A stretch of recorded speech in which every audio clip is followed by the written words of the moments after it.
All right, ladies and gentlemen, welcome in. We are live. The REMINGTOM pod is back for the Friday night edition, and we are right on the corner of turning into football season. The swerve been that corner of football season. Shout out to Jello, but I mean, August is almost here. I feel like that's officially, when the calendar, the football sense gets in the air, of course, though. That might be a pause. Hey, yo. But, of course, training camp has started up at this point. But I guess we're mere hours. But we might cross over into football season while we're live tonight. Who's to say?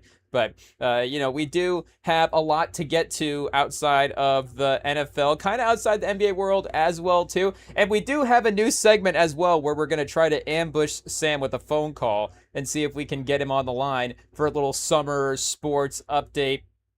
See if we can get a chat with our guy. You say, why have we never ambushed him with a call before, chat? Because we're stupid. And also we've been better at actually getting setting it up when we're before the live stream and getting everything ready to go. But lately, I guess we're just too busy sending him videos of Chiefs training camp to get something scheduled. But we're just gonna try to call him and see if we can get him on the line tonight, though. Again, we'll see what happens. What are the odds that he answers a cold call from 10's Power 10 whatever, the REMINGTOM pod? Again, we'll see if we can just blindly. I didn't want to. I was debating on, do I tell him that do I secretly tell him behind the scenes? I might ambush him with a call and let him know hey, I'm gonna secretly hit you up on the podcast later and see what he says. But no, I was like, we're just gonna get the real in time reaction and see what happens. It'll be priceless, chat. We'll see. But I guess in his honor, we'll check out this Mahomes training camp video. Until then, and we do have to get approval on a new dance move that I did think of. I'm not one to think of dance moves. It is what it is. But I guess some songs just bring it out of you. I guess this is almost going to be worse. You're just he's walking around doing what to this song? But we were playing Simpin' by Boys to Men. Is it Boys to Men? It's Boys to Men, chat. I think that's the song that samples the James Bond theme. I guess we could check that out. There is a New Jack Swing song that samples James Bond. I think it is that one. But we were listening to that before the live stream, getting in our the hype mode, I guess, and it had us thinking. I guess is it the Romo? Is it the Romo warm-ups as well too? There was an AI video I saw of somebody doing the Dak Prescott warm-up for Romo when he was doing his sobriety test. And I guess this has probably been thought of before, but I was like, have we ever thought about bringing the Prescott into the dance floor? I don't even know. Do we have to clear out and start doing the Prescott? That might be a pause. But, maybe we have to get somebody more talented to refine it. But see if somebody, one of the listeners out there, slide in the DMs at REMINGTOM pod and see if you can refine the footwork for a dance move on the Prescott warm up that he does with the hip flick and the little, I guess, rotation. I think there is a way to kind of make it work. If you if it's just kind of a short shuffle, but who knows? Again, if we're not especially the footwork side of things.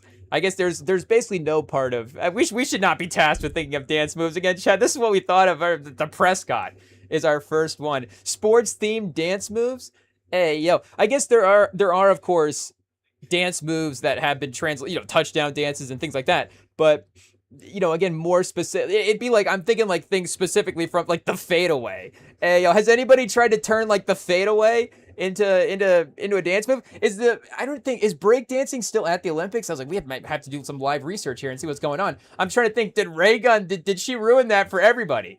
Where they just said everybody was wait, what happened with Ray Gun? We can't have breakdancing at the Olympics anymore. I think maybe they got rid of it, or they're going, or it's not. Was it at this? I guess it was the World. I was was it at the 2028 World Cup or the 2026? I was they wouldn't have, I guess, had breakdancing at the World Cup.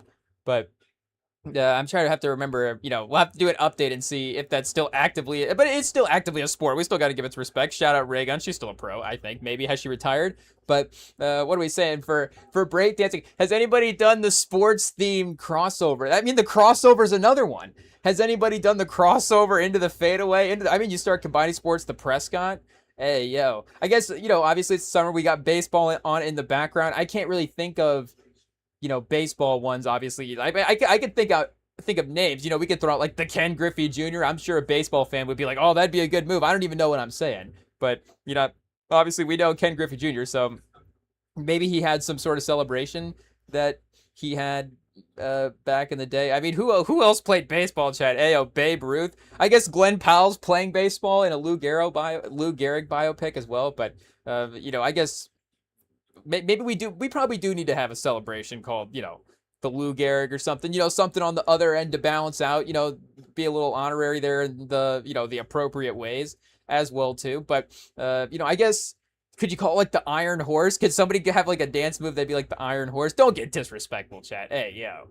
But, for, what are we saying? For the Prescott, I guess there probably is other ones as well, too. Like, I don't know why this is the first one that I think of, but this one I think of because it's a little more like specific to football. Again, a lot of like touchdown dances and stuff. I think guys are, like bringing stuff into the NFL, obviously. But like, I'm trying to think like the BJ Raji sack dance that he did. Hey, pause. But he had his celebration dance that he did. I don't even really remember what it was. I guess it was kind of that little just like hip spin thing that he did there for a second. I don't know. Was that one of the best celebrating teams of all time? You had Rodgers on offense doing the discount double check, and then BJ Raji. There might have been a commercial or two where they were both dancing in the commercial. It was like the crossover, the OG Avengers chat, BJ Raji doing the BJ Raji dance and Rodgers doing the discount double check in the same commercial. I guess, it's been a minute since Rodgers has done the discount double. It's been a minute since Rodgers has been at discount double check level as well too. Maybe they need to bring it back, chat. Is it time? Like, do you need to insure your quarterback? Is your quarterback 43 years old? Oh, discount double check, Aaron Rodgers. I mean, if it's money in the bank, it's money in the bank, chat. So we're out here doing branding deals for him. We're trying to help the man out. But maybe they need to run back some of the I guess that's what it was, right? Insurance. So maybe they need to run back some of that stuff there. But no, do you need Mason? Maybe not the Steelers as the example. Like, do you need Mason? Who is their backup? Is it Mason Rudolph still at this point? Do we need to look that up? I don't even know. Again, we got the NFL season hours away, so we're in one of the future live streams, like was said, we'll do the catch up here, the catch up. I just saw a Mad Men clip where they were Mad Men. What's the name of the show? John Hamm, where they were talking about ketchup, and they're like, oh, put the Heinz on it. I guess I haven't really seen the show. I just saw the clip. It is what it is. But speaking of clips, we have to watch this clip where we'll give Sam a minute before we just hit him with the random phone call. We did send him this clip though, of course, of Chiefs training camp. It's good to see Mahomes is back in the NFL. Oh, Chad, hey, yo. We'll see if it's, not going to be a long season for Mahomes. And this is how you know that, I guess, am I starting to get washed up, Chad? It is what it is. Back in the day, I would have just known who's on the team. I don't even know who's on the team anymore, but maybe that's the problem with the Chiefs.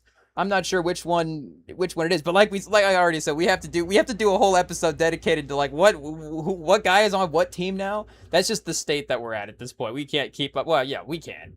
It is what it is. But we were just locked into the NBA season. Who knows? We'll get note cards next year and write everything down and memorize it and keep up with the off season. But, and I guess, also, I don't know, the sort of defensive intensity that you can get in practices obviously fluctuates as well, too. So, obviously they're rushing 2 pass rushers. It's not like, he's wide open. Like, the point is probably for him to be, mostly wide open. But, yeah, Chase Daniel says 0 rush in the comments. I mean, come on, buddy. They're rushing. It's practice. They're rushing 2 people. Mahomes just blew out his knee. Hey, 2 pass rushers, 1 for each ligament he tore. It's probably too many, honestly. Just why are we rushing pass? It's Mahomes. We have a decade of evidence that Mahomes can escape the pass rush. I guess, obviously as time goes on. But still, and I guess the best part of this clip is the way he jumps around at the end, where he's dancing. I mean, that's obviously a little cautionary. I guess you're like, Mahomes, settle down, but he does look spry there. That is good. I guess he does kind of like, is there like a hobble there at some point where he's like, oh, maybe I shouldn't be going, 100%, aggressive frustration celebration or frustration moment at that point. But do we just have to look, who is number 2 on Kansas City? But this is when we start getting into our old man Google searches, chat. And just, that might be a problem. But, Tyquan Thornton. Okay, Thornton, chat. Thornton's good. Well, I guess, But, and I guess it says first rep in 11 on 11. Do we have to count real quick? Again, I don't know where the 11 defensive players are at. 1, 2, 3, 4, 5. I guess are they like way out here? Let's see. Is it this much? 6, 7, 8. This looks like it may be, obviously they have the two passers up. Maybe we should have just done the quick math there. I guess this, could be 9 on 11 or 9 on 9 at this point. Kenneth Walker in the backfield. No pass blocking schemes for Kenneth Walker. I guess it is practice, but we can check the Pro Football Reference. I don't know if we have a running back pass blocker rating in the doc, but we could always add a move to our game. Hey, like LeBron in the offseason. What move did you add this year? We started breaking down pass rusher blocking, or running back pass rush blocking. Hey, but it is important. It is important when your weapons can pass rush. I was watching this, speaking of the offseason, watching this video of McVay breaking down the wide receivers. Like, this is what happens when a wide receiver, commits to being not caring about blocking and all this different stuff. And I don't know. I don't think he was coaching the Rams. I think he was like at some camp or something. Because there was a moment where he was talking about the guys in like a way that they weren't there. And I was like, is this just like his vibe? I could see it, and it's like, is there something like a little annoying about that? I don't know. But then I was like, oh, wait a second, I don't think the team is actually there. I don't think this is the Rams. So I was like, oh, that actually makes sense. They're probably not there unless they were just in the back or something. It was like a Rams football camp that they were hosting. It's an Aaron Donald recruitment video, or who knows? They're like, oh, look at McVay still got it. But again, obviously for Mahomes, tough stuff. This is the I guess it does say literally the first rep as well too. So Thornton, I was gonna say clap it off, pause. Hey, but I guess what else do you do at this point? Oh, my bad. Hey, but number 11 is where's Rashee Rice at? Rashee Rice is good for a check down and 7 yards. That can move the offense for a while there. Oh, where's Kelsey at as well too? Is Kelsey still on the honeymoon, chat? Hey, speaking of it being 9 on 9. Yeah, I think Kelsey and Chris Jones, Kelsey and the defensive tackles might be out at this point. It doesn't look like Kelsey has returned. I guess the reveal of the jersey as well too, obviously, will be the big thing. So, we'll have to wait for that. But in the meantime, Mahomes is gonna have a difficult time with completions. Pause. I guess obviously, I guess every year there is will the Chiefs trade for a receiver? They haven't really been a trade for a receiver in the offseason team. Obviously, A.J. Brown went to the Patriots, so they weren't really able to make a move there. Did they? Again, offseason update episode. Who did they get in the draft? I think I remember them having a pretty nice draft, but I don't remember if they got a receiver early on. But, are we going to say the Chiefs are going to figure it out? I feel like they have lost a little bit of the figured out magic, but, obviously Mahomes and Reed, you still got to give him credit, but it is a little different. I guess I don't know what the comparison is at this point. Obviously, again, it's difficult to go back and think about that Brady Belichick run before they had the second, the second. So it's like, the third or almost the fourth run, but the second run of Super Bowls, if that makes sense. I'm trying to remember what was their first Super Bowl. Was 28-3 the first one? Was it 28-3 and then the Eagles and then the Rams was the last one that they won together at that point? But again, before Brady had that run at the end of his 30s there, end of New England, again, it's difficult to go back and think about how we assessed that team in the moment, being, the year-to-year just competition. And I mean, it's not that difficult. Again, they were always in the Super Bowl contending team, even if there may have been a year or two where they lost in the divisional round to the Ravens or something. And again, that very last season, obviously, I think there was a little bit of a sour note going into the playoffs as well, too. They lost in the first playoff game they played to the Titans. I think that might have been a wild card game, but even if it was divisional, it was their first one they had played at that point. Then they were out. And, again, I think that we're not necessarily giving Mahomes and Reed that same sort of level of respect, I guess, in a way. And I don't know if we have to go back and do roster comparisons as well. I guess, did Brady have equivalent stretches to what Mahomes has had here recently? Again, I'm not going to call him low points because we're comparing him against himself as well too. At his worst has, hey, but if the bar's unplayable, that's a whole different bar. I was saying at his worst, if Mahomes has never been unplayable, again, hey, the conversation has obviously really shifted. but I don't think he's ever been untrustworthy. I mean, he's had some moments, again, in stretches here recently where it's not maybe been as Mahomes-like, but, again, the team around him has obviously not been 100% either, showcasing the drop, right here. But, regardless, again, and, like we're saying, they haven't had the second run yet. But they had the first run, so yes, the legacy of what that is obviously, all-time stuff.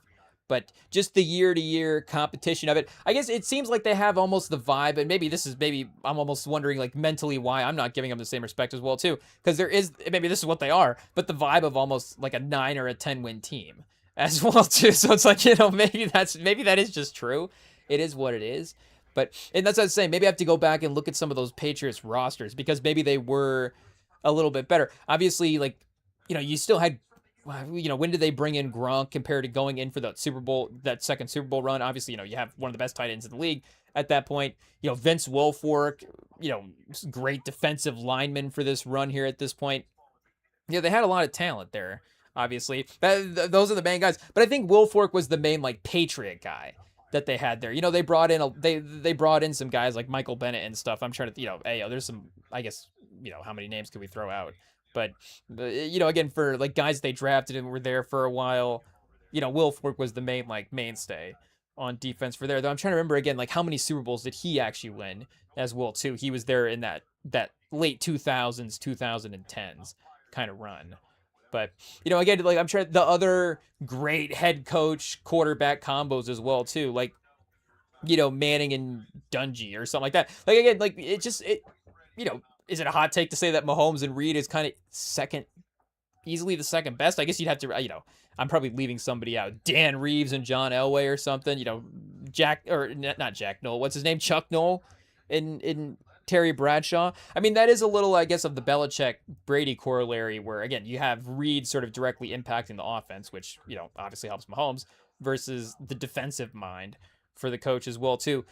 I guess Bill Parcells and Phil Simms probably, shout out to Phil Simms, but it probably wouldn't quite be in the same tier at that point. But I guess, we'll have to, we're not, like we said, we're not doing NFL stuff yet at this point. We're going to wait till we actually turn the corner into NFL season. But we do have I guess an NBA game to, again, help us warm up here real quick before we try to get Sam on the line. We do love a good NBA game. So we found a new one. It's called GOAT Lab. And hey, chat, I got to already tell you, I think this one is going to get the Rem and Sam pod stamp of approval. This is a pretty good one. I mean, you think 82-0 is a good game. And I guess 82-0 is a good game. Shout out, support all the NBA games. But this is fun stuff, chat. Obviously, the like 2K create a player situation is almost as, we could waste as much time just creating the players as much as we could, playing the game back in itself. So this is more creating the players. 82-0 is more like creating the teams. But the idea is you draft it. The idea is it spins you a random era and a random team. So kind of like the 82-0 where it gives you like the 2020 Spurs. But then it gives you a specific attribute and you have to pick which player's attribute, you want to have for your GOAT player. So again, if it gives you 2020 Spurs defense, then you're like, oh, I'm going to take Victor Wembanyama's defense for the GOAT player. But, it could give you 2020 Lakers defense. I guess, you maybe get some Anthony Davis seasons in there as well, too. But, it could give you 19, sometimes for like ball handling like gives you like 1960 something. And you're like, okay, maybe this might not be the strongest, but still, I guess, what do you say? The correlation for the attribute back in the day, I think is what's important. It's like, what was this guy one of the best in the league back then compared to, again, it's like, oh, is Bob Cousy's, handling the same as Kyrie Irving's? But obviously, your player would be better if you had Kyrie Irving's handle. But they do have a mode as well, too, which I don't know if 82-0, add this in, where you have the same spin as everybody else. I think. So it's like, oh, is everybody going to build the same player? But maybe it shuffles the attributes and the teams. I guess I didn't check out the rules. But the point is, it does have a daily challenge. So, see, chat, boom, right away. 2020 Pelicans passing. So we can get a new spin or we can just try to go with it and see what we have. But maybe this is where we were supposed to use the new spin. I don't know. And we are playing the mode where I guess obviously it does, hide the attributes as well. See, there is some sneaky ones here. Like, do we go with Lonzo? If we're just taking the passing, obviously 2020's Lonzo Pelicans, maybe not the peak of his powers there. Trey Murphy, Herb Jones, Zion, CJ McCollum, Drew Holiday. It's probably gonna have to be McCollum because it's just kind of decently steady. But again, Ingram, Zion, like it's not gonna be bad. Hey, like McCollum's passing again. It's not like it's a bad, the other attributes. We're still gonna build a good player here. Hey, yo. But are we gonna build an all-time great with CJ McCollum's passing? Shout out to CJ McCollum. But yeah, I think that's fine. I think that's fine. And there is a couple of cheats. So yeah. Oh, this is the first cheat. And we're double Pelicans. Oh, I think that this is the run. I think that's what the mode is for today is all Pelicans players. I think I did see that. But this is an easy cheat right here, Chad. Again, 20 height as an option. Always go with the tall player because I guess you can see the 9 categories that we can choose from here. Athleticism is another one. So it's not necessarily like build, I guess, per se. But, we just don't have to take like a non-athletic player. I guess, if we just take a super athletic 6'10", 6'11 player, it makes sense. Obviously, DeMarcus Cousins' athleticism compared to Davis's, or height, I guess we're taking height here, not athleticism. We could just go straight 6'11 over 6'10 as well, too. I mean, with Wembanyama, is the key to just get Robin Lopez, just go 7 foot tall. But we're going to go Anthony Davis just in case there is a sneaky, build situation here. Again, obviously that's, the best version of the, player you can get there if you have the skills to round out the game almost. But 2020 Pelicans, 3-point shooting. Again, we could go CJ McCollum as well too, but we probably want to go Trey Murphy here of our options. And how many era of the Pelicans do we get? Again, this is not even like a deep history team as well too, unfortunately. Shout out to the Pelicans. Hey, yo. But, again, even if it's like, Sacramento, obviously Sacramento's been around for a while. You might be able to get like Oscar Robertson or some fun guys from the 70s, Otis Birdsong or something like that. But this player is just going to be like 7 different Trey Murphy attributes, and hopefully we get some Anthony Davis in here as well too. Pause. 2010's Pelicans. So again, we're probably going Anthony Davis Pelicans finishing. Pause. But we also have, DeMarcus Cousins could be an option there as well. Julius Randle. I guess Eric Gordon and Holiday, again, obviously talented offensive players. But, if we can double up and get multiple attributes from the same player, obviously we're just going to take Anthony Davis, it's pretty close to a perfect player. Just if you're, I guess you would probably up the ball handling a little bit. And I guess maybe the outside shooting consistency over the course of his career. But, outside of those two things. And I mean, he was a pretty mobile, maneuverer with the basketball. I say was, hopefully he still is. Obviously that Wizards team is, they're looking to be the 10th seed in the East and try to sneak into that playing game. But, again, for, what are we saying? For just perfect player build, Davis is pretty close. But, I guess 2020 Pelicans rebounding is our next option. So not Zion, Chet. Avoid Zion like Zion avoids rebounds. Because he does not get them, that's for sure. Maybe Valanciunas here. I feel like Valanciunas is just, 10 rebounds a game. Oh, Steven Adams is the pick. Steven Adams is a monster rebounder. Honestly, if Davis did rebound, I mean, Davis is a good rebounder, but Steven Adams is, shout out. He's a hard worker. We love Steven Adams. 2010's Pelicans IQ. I guess this would, could you give Anthony Davis like Chris Paul's IQ? And, again, just continue to, if we're taking, again, just Anthony Davis and, taking him to the lab, I guess the 2K lab and upping the attributes, maybe you could, maybe quote unquote, the 2K IQ. I'm not saying that Anthony Davis is a low IQ player. I'm just saying that there's a stereotype, like they wouldn't necessarily rate a power forward maybe in this list. Like, would they rate him over Drew Holiday? I guess is what I'm debating if we were really just going for those few attribute points. Again, it's not necessarily going to be, this is still going to be a fine player if we have Anthony Davis's basketball IQ. I mean, it's just going to be, the defensive IQ is going to be insane. Again, I guess basketball IQ, I'm thinking passing per se, because we don't necessarily have a passing, passing option. Oh, I guess we did. That was our first one. That was CJ McCollum. I'm forgetting about it already. So maybe we do want Davis's IQ, but, Holiday is a great defender as well, too. And I just want to get Holiday on the board. Again, obviously we could, if we go, well, I don't know what version for the defense we're gonna get. What era it's gonna be. Is it only these two? There's no 20 zeros, 20 zeros, but there's no aughts Pelicans option, or we just haven't rolled it yet. I guess, I don't know. Do we go with Julius Randle's basketball IQ? Nikola Mirotic, maybe, I guess, is like, sneaky Quincy Pondexter, high IQ, 99 overall, something there. But I think we'll get Drew Holiday on the board here. Shout out 2020 Pelicans athleticism. Oh, Zion would be interesting here. Obviously, Duke Zion is the best athletic Zion. In 2020, Zion is still great. I guess Trey Murphy was in the dunk contest, though. So, again, we probably do have to go Trey Murphy. Oh, Larry Nance Jr.? Oh, let's just go Larry Nance Jr. for the fun of it. Shout out. Obviously, it says 82 on the athleticism. We could have gone higher there, I guess, maybe a little bit. That seems a little disrespectful for Larry Nance Jr. I guess, is he like a super explosive athlete, or is he just like a powerful jumper?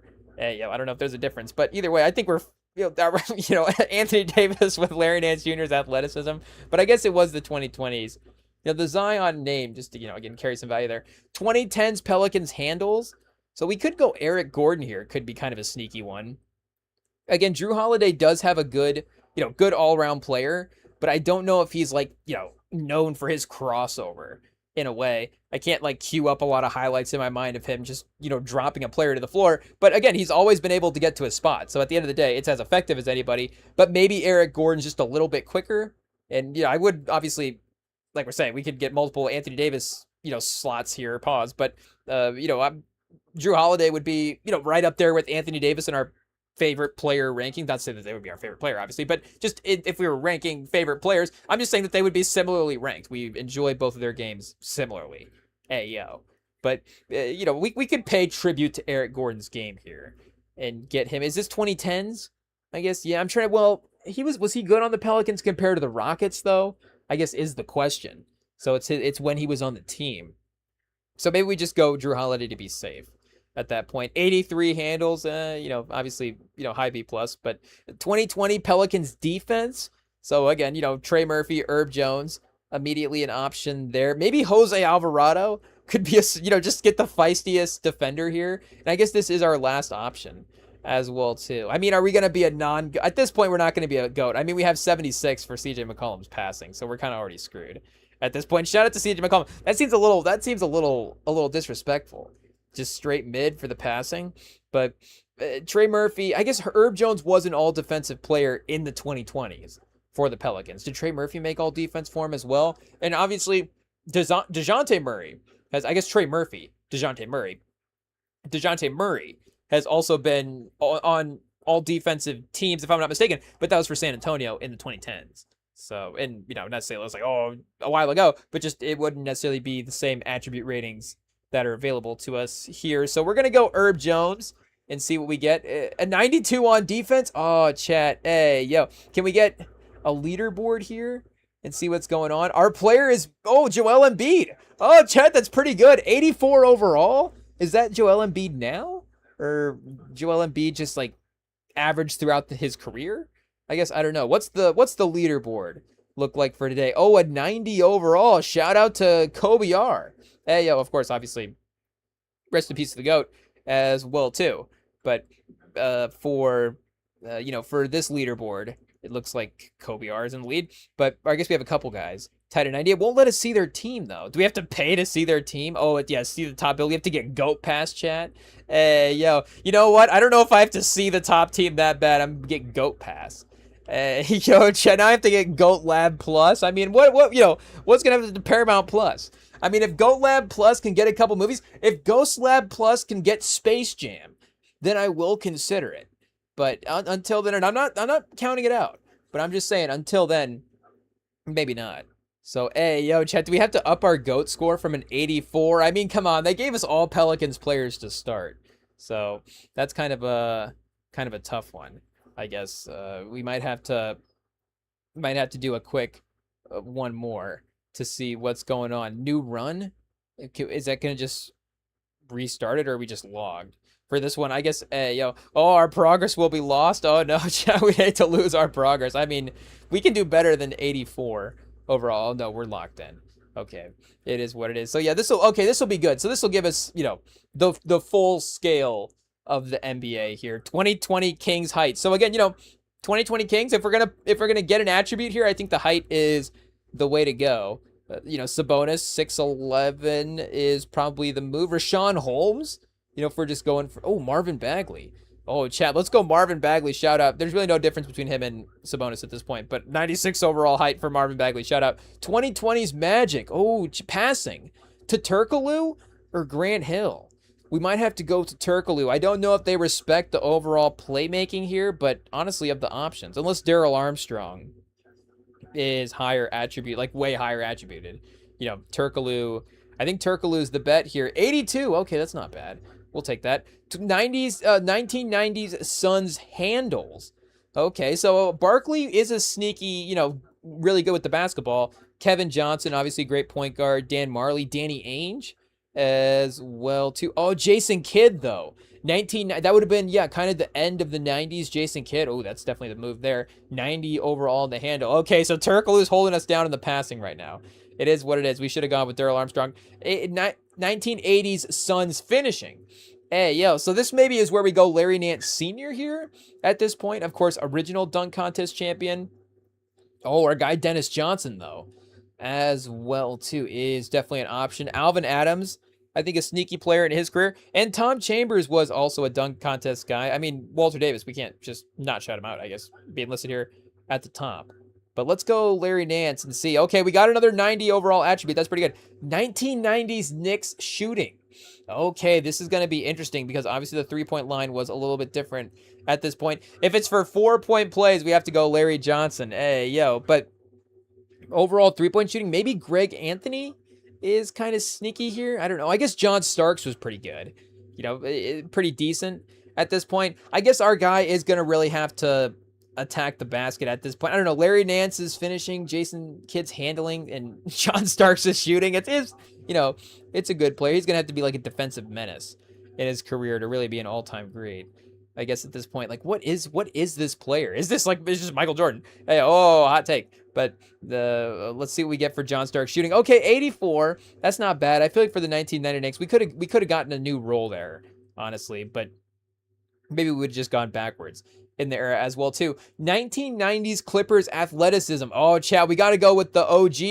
Dylan Harper, of course, on the Spurs now, but we have to go with Ron Harper. I feel like was a really, really good athlete back in the day. Danny Manning as well too. Mark Jackson, shout out. Charles Smith, Brent Barry, won a dunk contest. Pooh Richardson, shout out. But we have to go Ron Harper. 86. He's not a 90 overall athlete? Oh, chat, that feels disrespectful. Oh, 2020 Clippers defense. Okay, James Harden. No, we got Kawhi and Paul George. Again, probably not the era of Kawhi, but still a, pretty good Kawhi, pretty good defender. Chris Dunn. Hey, Zubats is like the sneaky, but like what type of defender are we getting with Zubats? Again, it's more of a rim protector. With Larry Nance's finishing balls and Jason Zubats' defense with Jason Kidd's handles would be interesting, and Ron Harper's athleticism. But I think Kawhi makes sense here at this point. So Kawhi's defense at 94, perfect. Okay. Oh, 2010's Nuggets IQ. So, chat, this is where I'm not going to ruin the team. If I take Carmelo, I'm not ruining the team, but obviously Jokic is the pick. I mean, they're queuing him up here for us, but does GoLab know how much I love Carmelo Anthony? Is that why they're doing this to us, chat? Hey, they should just not have Jokic as an option. Oh no. Oh, chat, I can't believe I'm just giving you guys time to make peace with it. That's all that's about to happen right when I click on Carmelo Anthony's name, because Jokic is 99 overall athleticism. Literally the same, the same number. I guess what attribute could, shout out, what attribute could Carmelo Anthony win in? No, Carmelo Anthony would get, the problem is, the shooting is such a broad attribute here. Like, if it was isolation scoring, again, Jokic's ability to score one-on-one, he's capable. Hey, who's stopping Jokic? But, Carmelo is as skilled an isolation scorer as we've had in NBA history. That's not even a hyperbolic statement. He is that good. But, again, for the passing stuff, hey, Chad, I mean, we have to go Jokic. That's the thing, we have to go Jokic.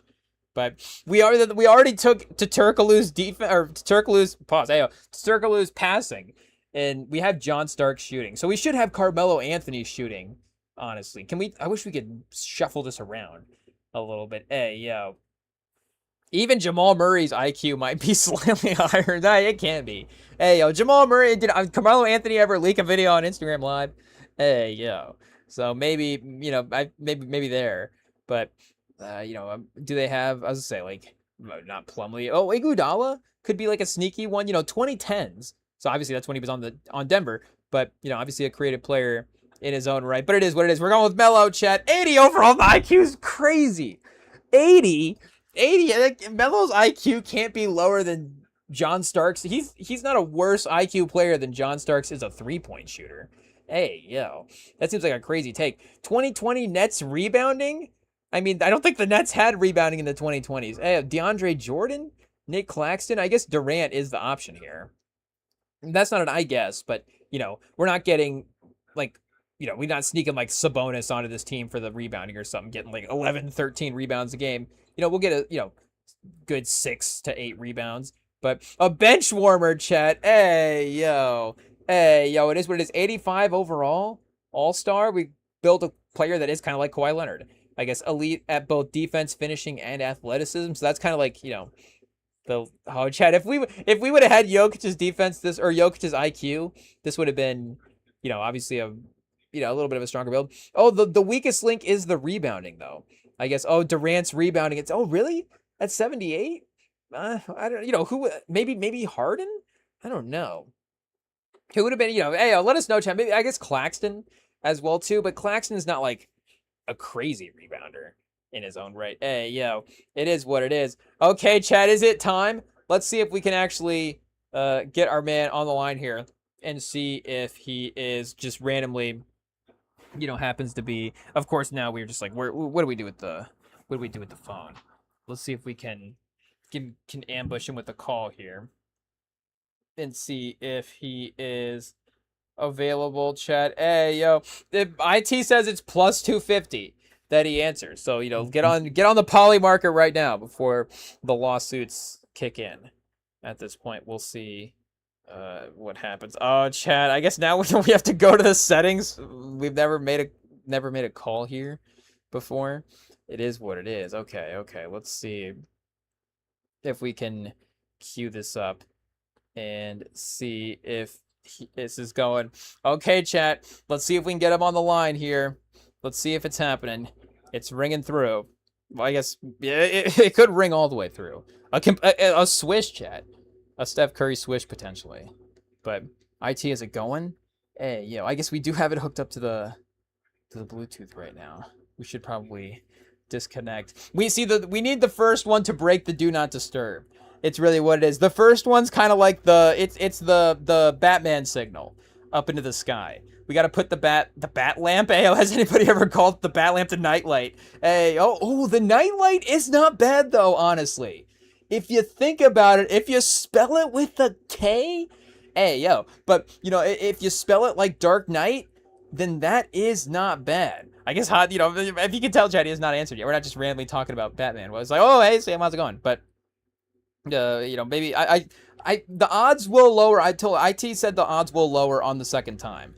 It is what it is. Obviously, we're blaming it on the time change in the West. So, we deserve it. It is what it is, again, for missing the message last time he tried to get us. We were not paying attention to our phone. So, he owes it. Somebody owes it, whatever. But, it makes sense. It is what it is. But, we tried, chat. So, we'll try again. We'll try again to get him online. Again, we're just, we're just surprising him with a call. So, we'll see if it works. We'll see what happens. We just go back and do another GOAT build. Why not, chat? We have to do the actual one this time. We fell for the biased, which is the problem. We went with Carmelo, not that that's a bad thing, but again, we just got to try to get the best attributes all the way around at this point, starting off with the 1970s Warriors IQ. So I think Rick Barry was hated by all his teammates. I don't know, if that's high IQ, but he also was a really good player. See, now now I'm going to be biased again. Chat, it is what it is. There's only one way to play this game, and you got to take the players you like. It is what it is. We got to go Nate Thurman's IQ. Shout out, 82 overall. Not bad. Ooh, 2010's Heat height. Okay, am I taking Chris Bosh over LeBron 6'11" over 6'9"? I mean, we just got to get LeBron on the board. It is what it is, though he's only a 90 overall for height. 80s Bullets defense.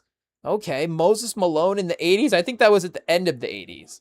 Elvin Hayes, maybe at the beginning. Oh, Gus Williams, I think might be the option here. Oh, Manute Bol, though, is pretty solid as well, too. Pause. Oh, the mouse just got stuck. We almost just put Frank Johnson in the lineup.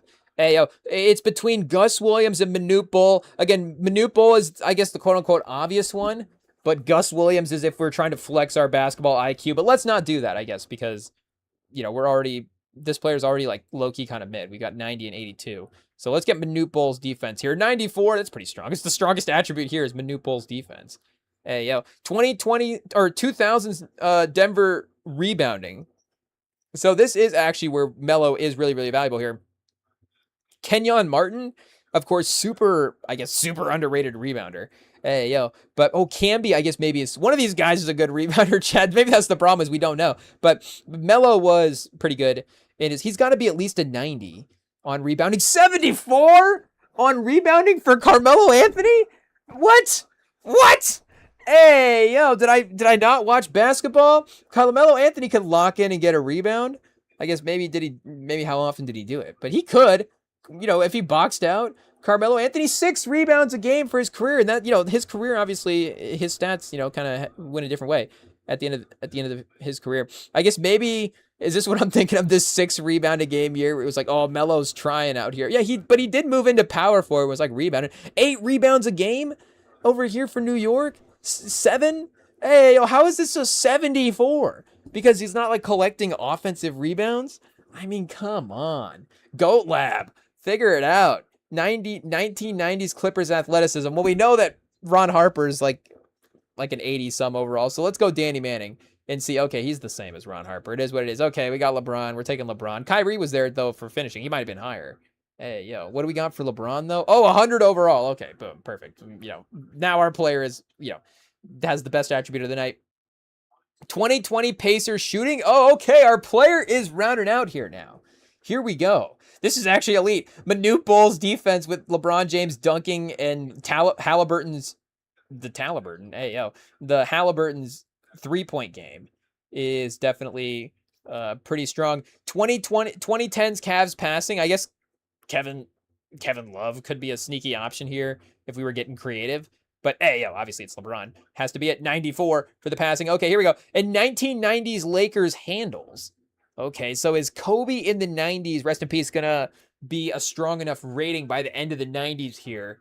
We do have Van Exel as an option as well, too. We might have to go sneaky Van Exel. I think he was a good crossover guy back in the day. Though, again, if we had Kobe's athleticism or Kobe's handle or Kobe's, I guess we do have an option for Kobe's handle. If we had Kobe's finishing or Kobe's athleticism, or his defense, too, would all be great options. Here's IQ, but I think maybe...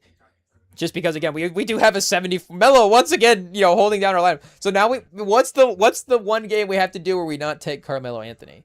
I guess, okay, franchise icon, Shea. How is Shea the best player we built tonight? We have Embiid and Kawhi. I guess Shea has the most MVPs of those two guys. So, it is what it is there. But 87, chat? Okay. I don't know about that. 1990s Celtics defense. Paul Pierce, D. Brown. Maybe shout out to D. Brown, Robert Parrish, and Kevin McHale hanging out there at the end of their careers. But I think we just got to go Paul Pierce. 76, chat. I almost just rage quit, but we can't rage quit on the first round of the next game that we played. 76 was Paul Pierce not a good defender? Hey, maybe in the 2000s he was a better defender. But, when we were watching him. But 2000 Celtics height. So this is all Celtics people. Boring. Kevin Garnett, I guess, is the pick. 96 overall. 1990s Mavericks shooting. Ooh, Jamal Mashburn. Our guy's just going to be putting up shots. I guess Jason Kidd, Jim Jackson. Shout out. Oh, Steve Nash. I think has to be the pick. 84.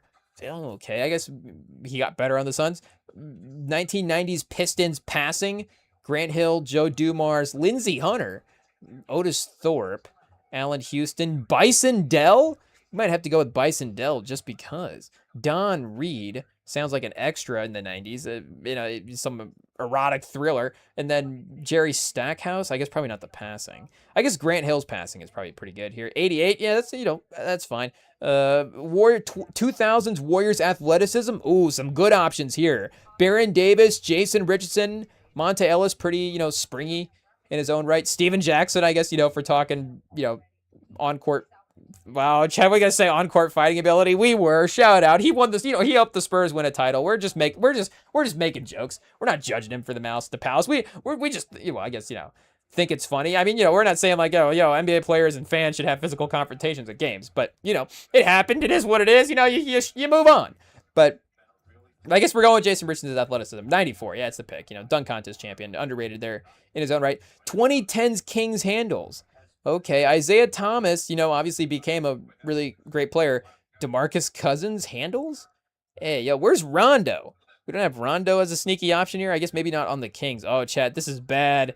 This is bad. Do we have a new... if we respin, are we going to respin for this game, or is this for everybody? Hey, Oh, can we... I guess... who cares? But we'll just use what we have. Isaiah Thomas, I think, might have to be the option here. Bino Udrih might be, just a safe pick as well, too. But he can't be bad. 90? Oh, perfect. Okay. One of the best that we have. 1970s New York Knicks finishing. So this is actually, can't really go wrong here. Walt Frazier, Willis Reed, Earl Monroe, Bill Bradley, Dave DeBusschere, Jerry Lucas. All of those guys are great players. Even Dick Barnett and Phil Jackson, Cassie Russell even. Shout out, Michigan legend. All those guys, great in there. Spencer Haywood. Hey, this is one of obviously the most stacked options that we've had here. If we've been biased, we just go Walt Frazier. Shout out to Clyde. But Earl Monroe might be a little better in this, just the offensive game overall. But Walt Frazier's fine here as well, too. Let's see what we got for, where was Frazier? 86 for Walt on the around the basket scoring there. 1990s Hawks rebounding. Ooh, Dominique Dikembe, Steve Smith, Kevin Willis. Maybe kind of a, in the middle paint guy himself. Spud Webb's rebounding. Why not, chat? Why not? Hey, I guess, I was going to say, this is one of the best that we've had, but that 76 for the defense. Chat. Hey, they know how to get us to keep playing. It is what it is. We haven't gotten one where we're like 80 overall for everything at this point. But I guess Mutombo's rebounding again. We're going to be pretty elite there. Yeah, 94. This is probably the best player that we've gotten so far. 2000 and 2000s Rockets IQ. McGrady, Yao Ming, Steve Francis, Shane Battier. That'd be kind of like taking Daryl Morey's IQ, though, at this point. Kyle Lowry. Ooh, Katino Mobley as well, too. Could be sneaky. I mean, is McGrady going to be like a 78 on the IQ here just because that's like, they're disrespectful to some attributes? I don't know. But maybe Katino Mobley is fun here as well, too. But let's go McGrady and not overthink it. 90 overall. Elgin Baylor type. Okay, 87, I guess, tied with Shea. Is Shea Gilgeous as good as Elgin Baylor? I think people would have Shea Gilgeous above Elgin on the all-time stuff, and I guess, it is one of those things. Again, Shea has a title, a Finals MVP, 2 league MVPs. Old Elgin Baylor never won a Finals out there, but who's good at basketball? Elgin Baylor. Hey, one-on-one, let's cue AI. Can we cue it up? The one-on-one Elgin Baylor versus Shea Gilgeous? What if the players... I was always thinking it's like Shea, both players are AI, but what if Shea has to play an AI Elgin Baylor?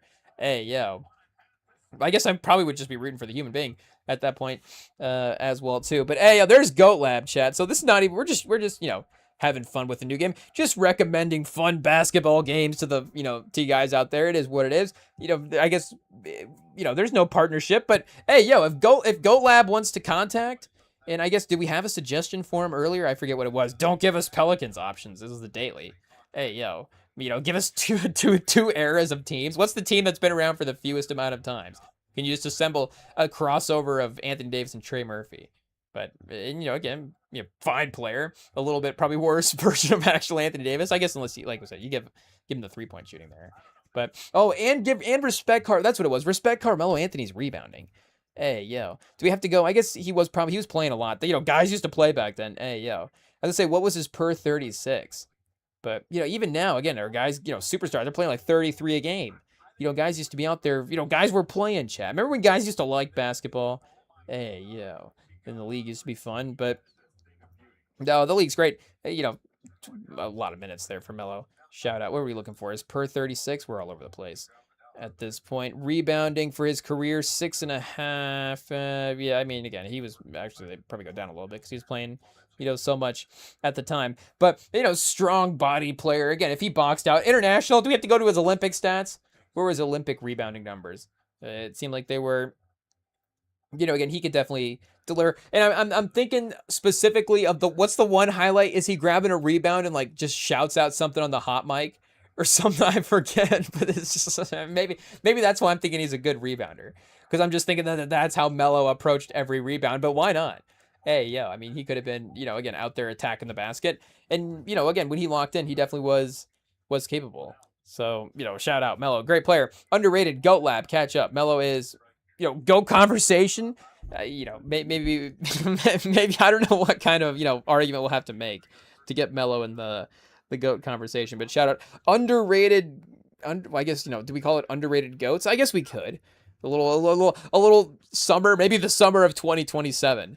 We'll do underrated GOATs, a little series on Rem and Sam Pod. We'll talk about underrated players. Walt Frazier, Carmelo Anthony. I guess, why are we talking about New York Knicks players? They just beat us in the finals. Never mind, series canceled. Hey, I guess, we can say Carmelo for Denver. Okay, we can bring it back. I guess, sorry to Clyde. I guess if we do one Denver, then we can do one New York. So then we can do Clyde that way. And the 70s is enough removed. I guess, again, we never, any players we watch play for New York, they're off. So like J.R. Smith, Pablo Prigioni, he's on the sports hate list now because he played for the Knicks, and we saw it. And now the Knicks beat us in the finals. But I guess, we got, like I said, other stuff besides GOAT Lab games and Chiefs training camp highlights to get here. Maybe we just go to the playlist. We were talking about, Boys to Men. So we could just go to the Obama playlist now. The 2026 version, of course, obviously the man of obviously of many things, but the man of lists as well too. This is why he's the man of the people. Chad, the man loves a list. The man loves making lists. He'll the movies.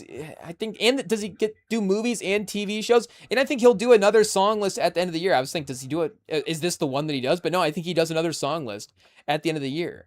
So shout out, we need to get Obama another pod, the president, another pod besides the one with Bruce Springsteen. Hey, I don't know whoever, was that at Spotify? That's back when Spotify was like, we got money now. Let's just throw it at celebrities and see who's going to host pods together. They're like Meghan Markle and, Meghan Markle and Frances McDormand are going to host a pod, and Obama and Bruce Springsteen are hosting a pod. And, I guess, Boys to Men, they could just host it before, they could just host a pod together, but that would actually be pretty good. But we might actually have to look, they might have one as well too at this point. I don't know, our algorithm hits us with a new R&B artist with a pod all the time. And I'm like, oh, okay, this is great. Shout out. Though obviously, again, shout out to R&B Money. Our loyalties lie where they lie. Shout out to Tank. It is what it is. What was it? Look at Boys to Men pod. Let's see if it's out there, chat. Let's see if they're in the game as well too. Sean Stockman's on the note, maybe. I guess had Boys to Men on the pod, I guess, potentially. Yeah, it looks like just the interviews or what pop up at this point.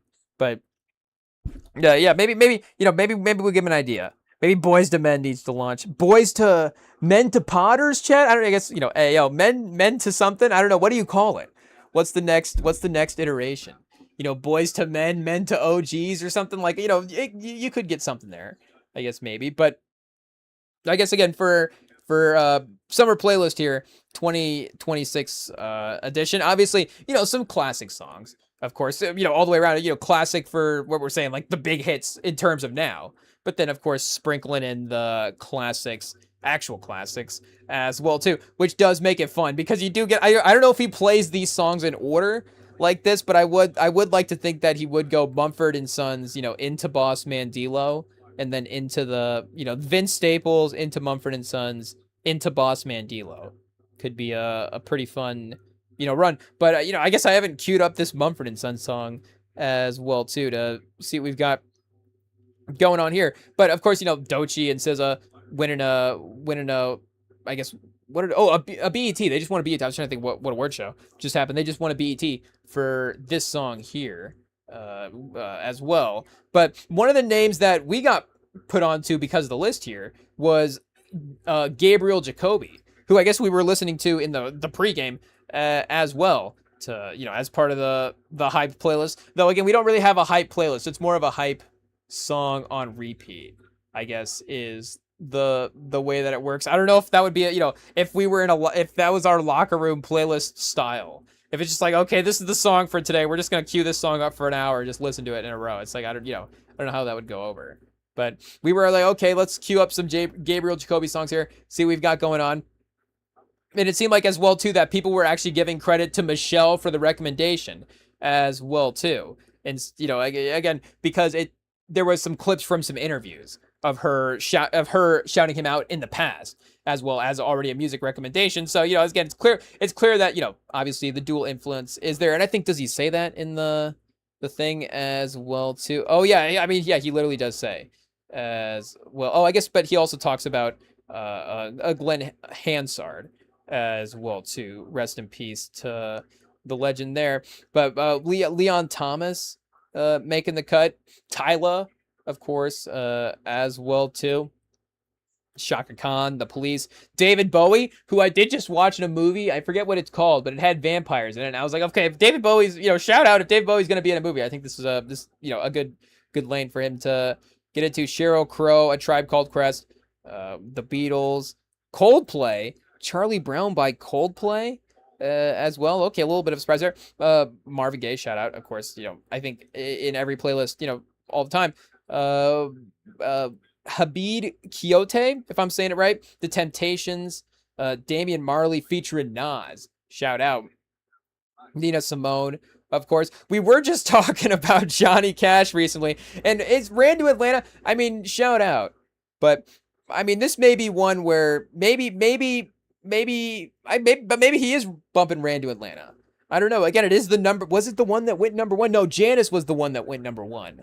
I guess maybe that's the one that would be like, is that the one that, is that maybe that's a recommendation from somebody else? I don't know. But we'll have to see. Are there other Iceman tracks? Nothing from Habidi or, Maid of Honor apparently makes the cut. But, maybe it's Future. It probably is Sneaky Future, the Future feature that is helping make the list there as well, too. We'll have to go back and see what's the history of Drake on these lists.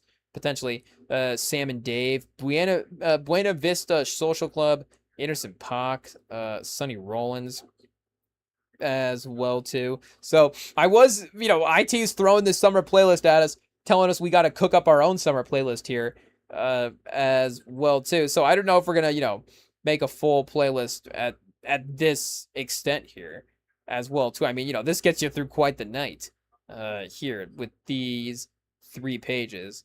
That's for sure. I just, maybe we cue Motion Party up once a page just to see what would be the most random part to cue it up after. I guess there is one. Neil Young, Heart of Gold, into Ran to Atlanta, into Folsom Pretty Blues, into Folsom Prison Blues. Can we just run that now and see what that sounds like on the Spotify transitions? I guess the new DJ mixing features, we haven't messed with those enough. We can see what is Ran to Atlanta mixed into Folsom Prison Blues sound like. I don't know. So maybe there is a shuffle here potentially as well, too, like a good DJ version that would seamlessly kind of connect a lot of the songs that would that could be played here. But this did have us, like we were saying, thinking of some good summer songs. But like we're also saying, the problem is we can only queue up one song at a time and just play that. So I guess you got to add "Simpin" by Boys to Men on the playlist for the summer. I guess here, let's check that out and see if that's did Simpin sample James Bond and see if this is what we got. Oh, chat. Yeah, we missed the Y in here. Let's see what we get. It did. Yes, the iconic James Bond theme from their debut album was Cooley High Harmony. But it combines the James Bond theme, I guess, with a couple other things here. I guess that's just probably what it's called at this point. I'm trying to look for, I feel like there was another more specific name for it, or what other movie was it from as well too? Doctor No. It looks like, yeah, the Doctor No official soundtrack. Oh, John Barry, Chad. Of course it's John Barry. Hey, yo, you say, what do you mean John Barry? Well, if you just tuned into one of the recent live streams, we were talking about how we were listening to the Body Heat soundtrack. Hey, yeah, it is what it is. You want a nice, chill, jazzy time, throw on the John Barry Body Heat score. It is what it is. Again, I don't know, pause or not, but the score does rip. So throw in the Body Heat opening title into your playlist, and also Quincy Jones has an album titled Body Heat as well too. You throw that into the summer playlist. Why not? Hey, different maybe little vibe, but I guess what are we looking for here? I'm trying to cue it up in the background on my own. I have just been, like, well, I don't know. Do I admit this out loud? Walking around work, just singing the Body Heat soundtrack in our mind. It is what it is. I guess, like it happens. Kind of blank when you need to. Let me just skip into it here and see what we've got going on. Oh, chat. Hey, the vibes are real chill now. I tell you what, yeah, that's true. I'll just be walking around going.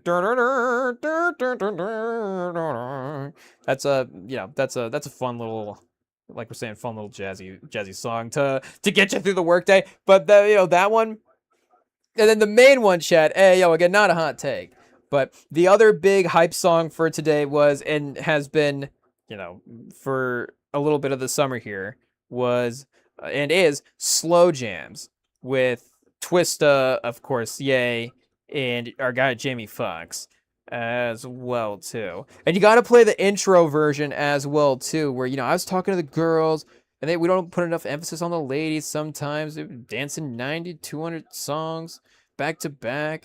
You could drink water because she's thirsty. But I think we're going out of order there with the script. Hey, we're just improvising at this point, but.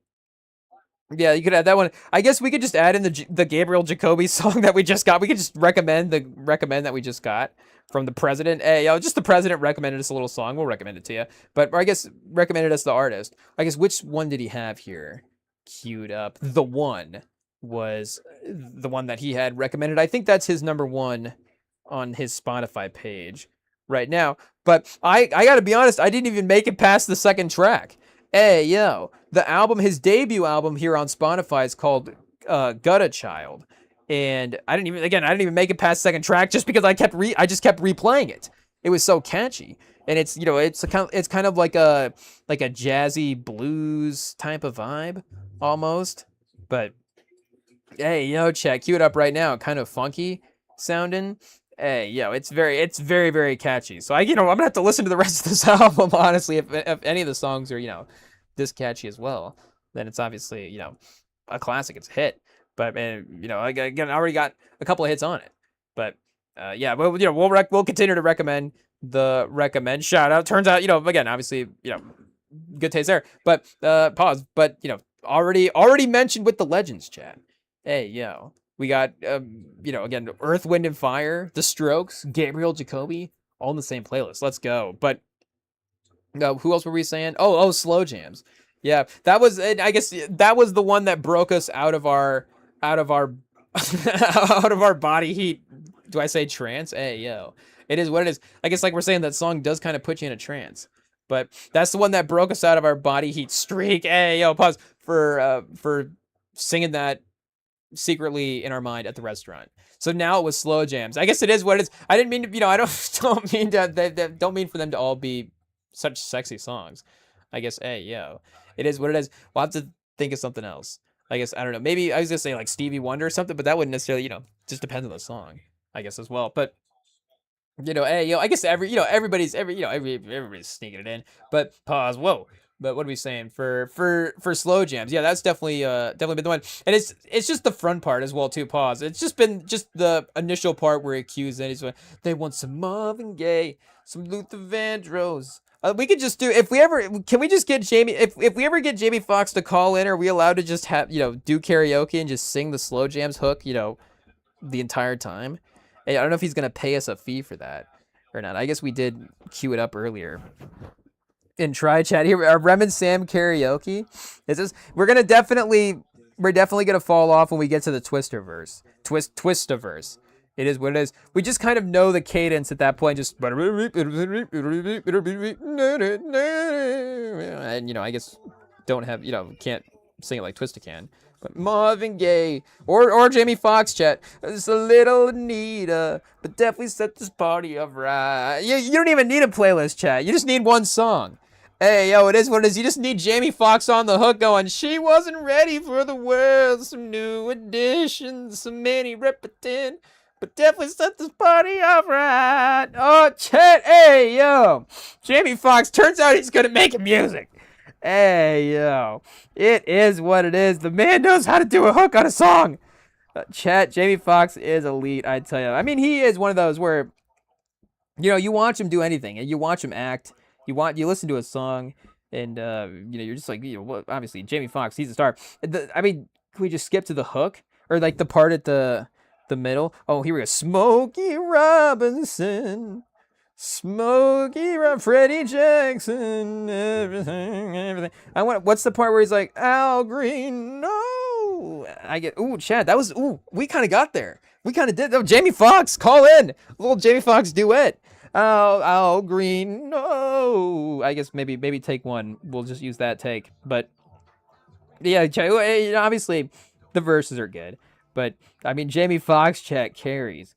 It is what it is. I mean, Jamie Foxx was so good on these tracks. It's this one and what's the other one that I'm thinking of? Gold Digger, of course. Him and Kanye probably did other tracks as well too that I'm not thinking of. But hot take chat. Those tracks are pretty good. But, and, two different vibes as well, too. Obviously a little bit more of a, like, him kind of, singing and, swooning a little bit. And then obviously, again, Gold Digger, a little bit more fun as well. She take my money when I'm in need. Ooh, she's a trifling. Hey, yo, chat. I guess, again, we could just go Jamie Foxx karaoke all day. Did I just talk through the Al Green part, chat? Hey, yo, did we miss it? Where am I? Scrolling through the lyrics here. You gotta get back to the Sly and the Family Stone. Let's get the party on. I don't know. Sometimes just listing off artists and stuff in tracks does work as well too. The Game made a whole career of this, chat. Hey, yo, the games have I guess we were looking at that lyrics earlier this summer. Again, go back into the archives and look.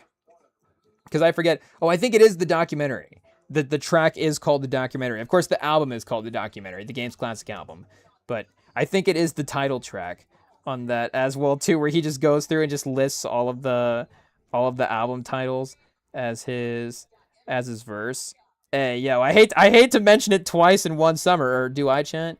I don't think so, because it is iconic. Yeah, I guess I'll memorize at some point, even though again it just is album titles. But I'm ready to die without a reasonable doubt, smoking chronic, hit it doggy style before I go out until they sign my death certificate. All eyes on me, I'm still at it, Illmatic, and that's the documentary.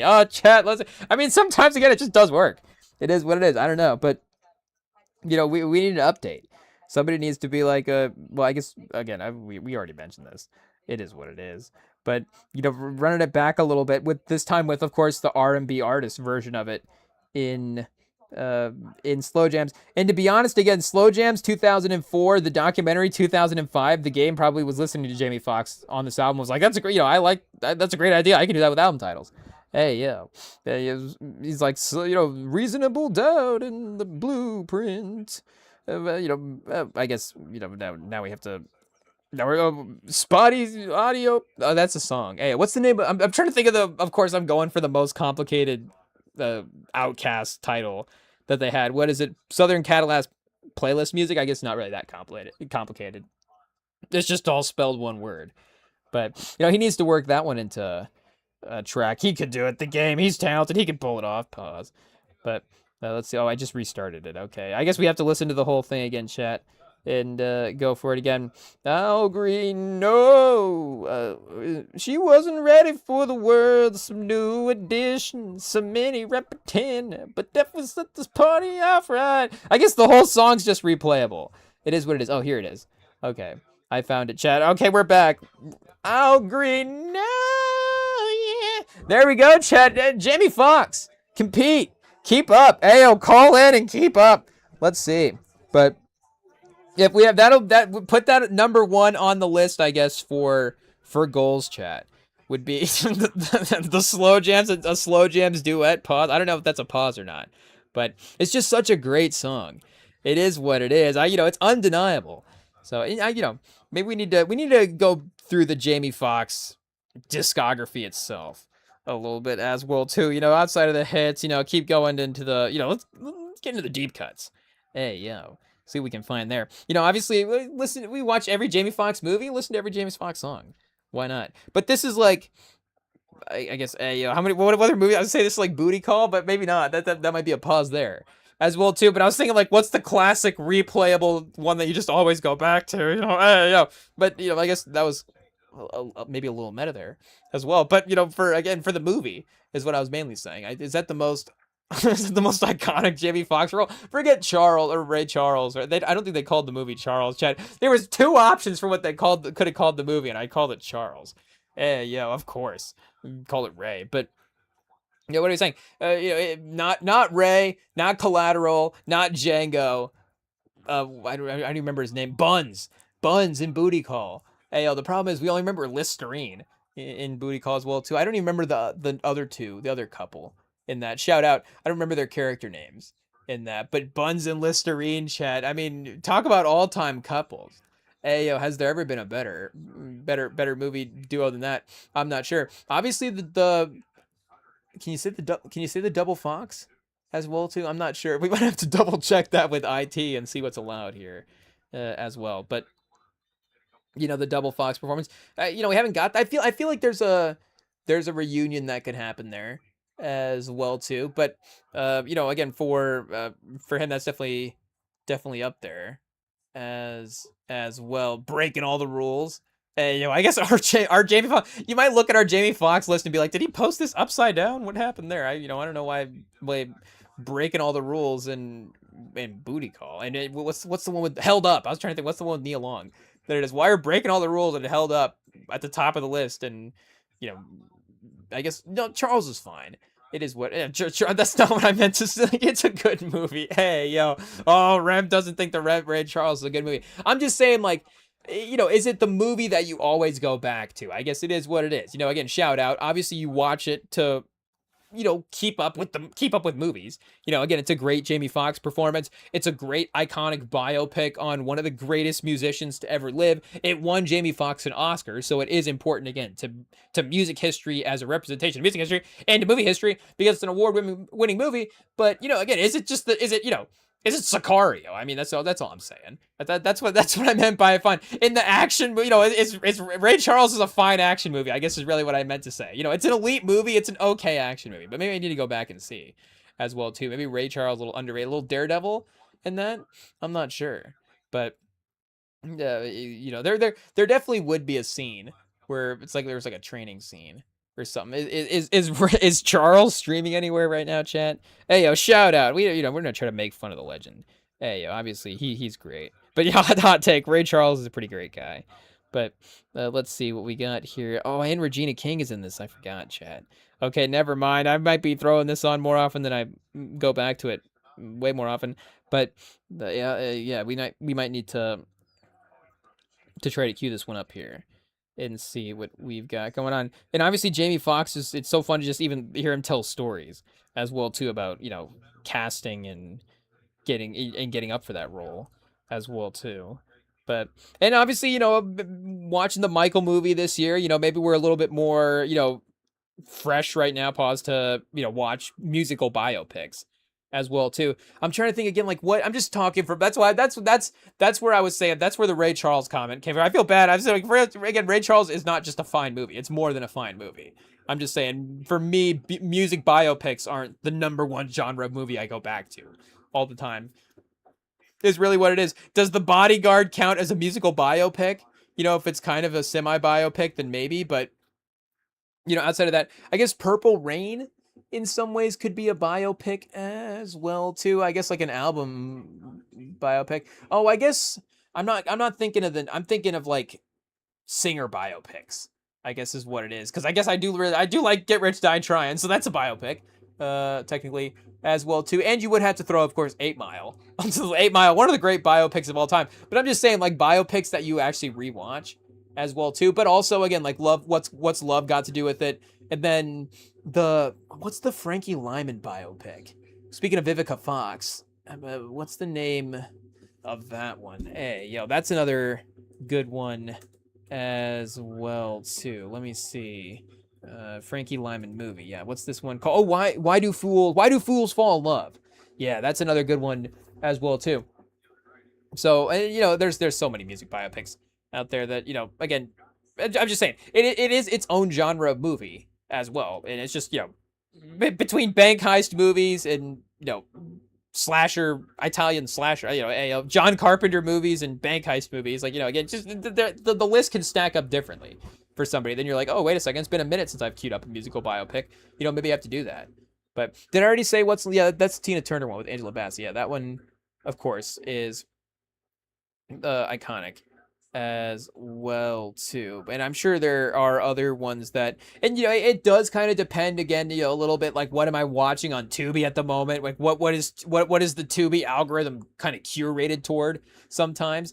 Though I will say, like maybe I don't know if I'm calling Tubi out on this in any way, but I feel like they are starting to promote some more original content on there. Hey, yo, again, what do you do? But there's also like this weird, like they got like some YouTube stuff on there, and like it's like some creators type content, which I guess is not. I'm not saying take it off. Hey, I'll pause. But ban all creator content from Tubi. I'm just saying, like, I'm wondering why it's in my algorithm, because I've never watched a single creator video. Like, it's like, hey, I'm like exclusively watching things that have been made before 1993. So it's like, Mr. Beast was not on YouTube. Well, I guess as I say that, then tomorrow Mr. Beast is gonna be like, I made this YouTube video in 1982 and posted it in the womb. I made my first mom made a YouTube. It's gonna be like this vlog his mom made, and be like, my mom made my first ever YouTube video while I'm in the womb, and he's gonna post it and be like, oh, okay, so Mr. Beast did have a YouTube video from 1983. But again, most I'm just saying the majority of the channel, hey,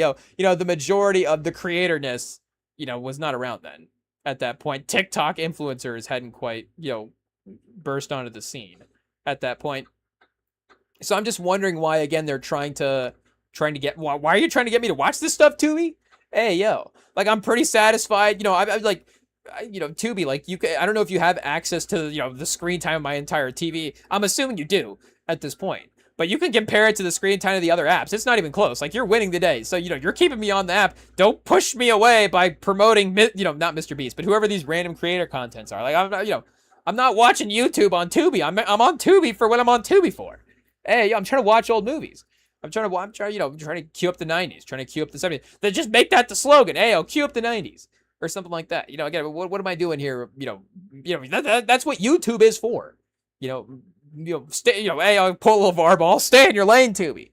Hey, yo, what's wrong with the lane that you were in? Or just prime the algorithm a little bit better. If I start watching those things, then, watching them. But if I'm watching the horror movies of Dario Argento, keep me locked into the movies. It is what it is. But either way, I guess, like we're saying, for music biopics, I guess, shout out, they're out there as well too. But hey, yo, I guess yeah, shout out to the president, the summer playlist. Great to see. Great to see the summer playlist. Great to pass on the recommendations there. Always, of course, the stamp of approval. But yeah, we do have more to get to as well too. So stay tuned, chat. A lot to get to. Again, we're trying to get Sam on the line, and I guess obviously it's just a new bit. We'll just keep ambushing him with the call. But stay tuned. A lot to get to right after this.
All right, chat, we are back. A little delayed trying to get on. We were trying to message with Sam and see if we could get him in a more, official capacity than just a quick phone call. But we'll see. Again, it's still a surprise at this point. So, for you guys, for everybody. So we will stay tuned, of course, and hopefully keep our fingers crossed that tonight is the night. And I guess IT is reminding us as well too. I should have even started this way as well too. IT, edit this and put this at the beginning.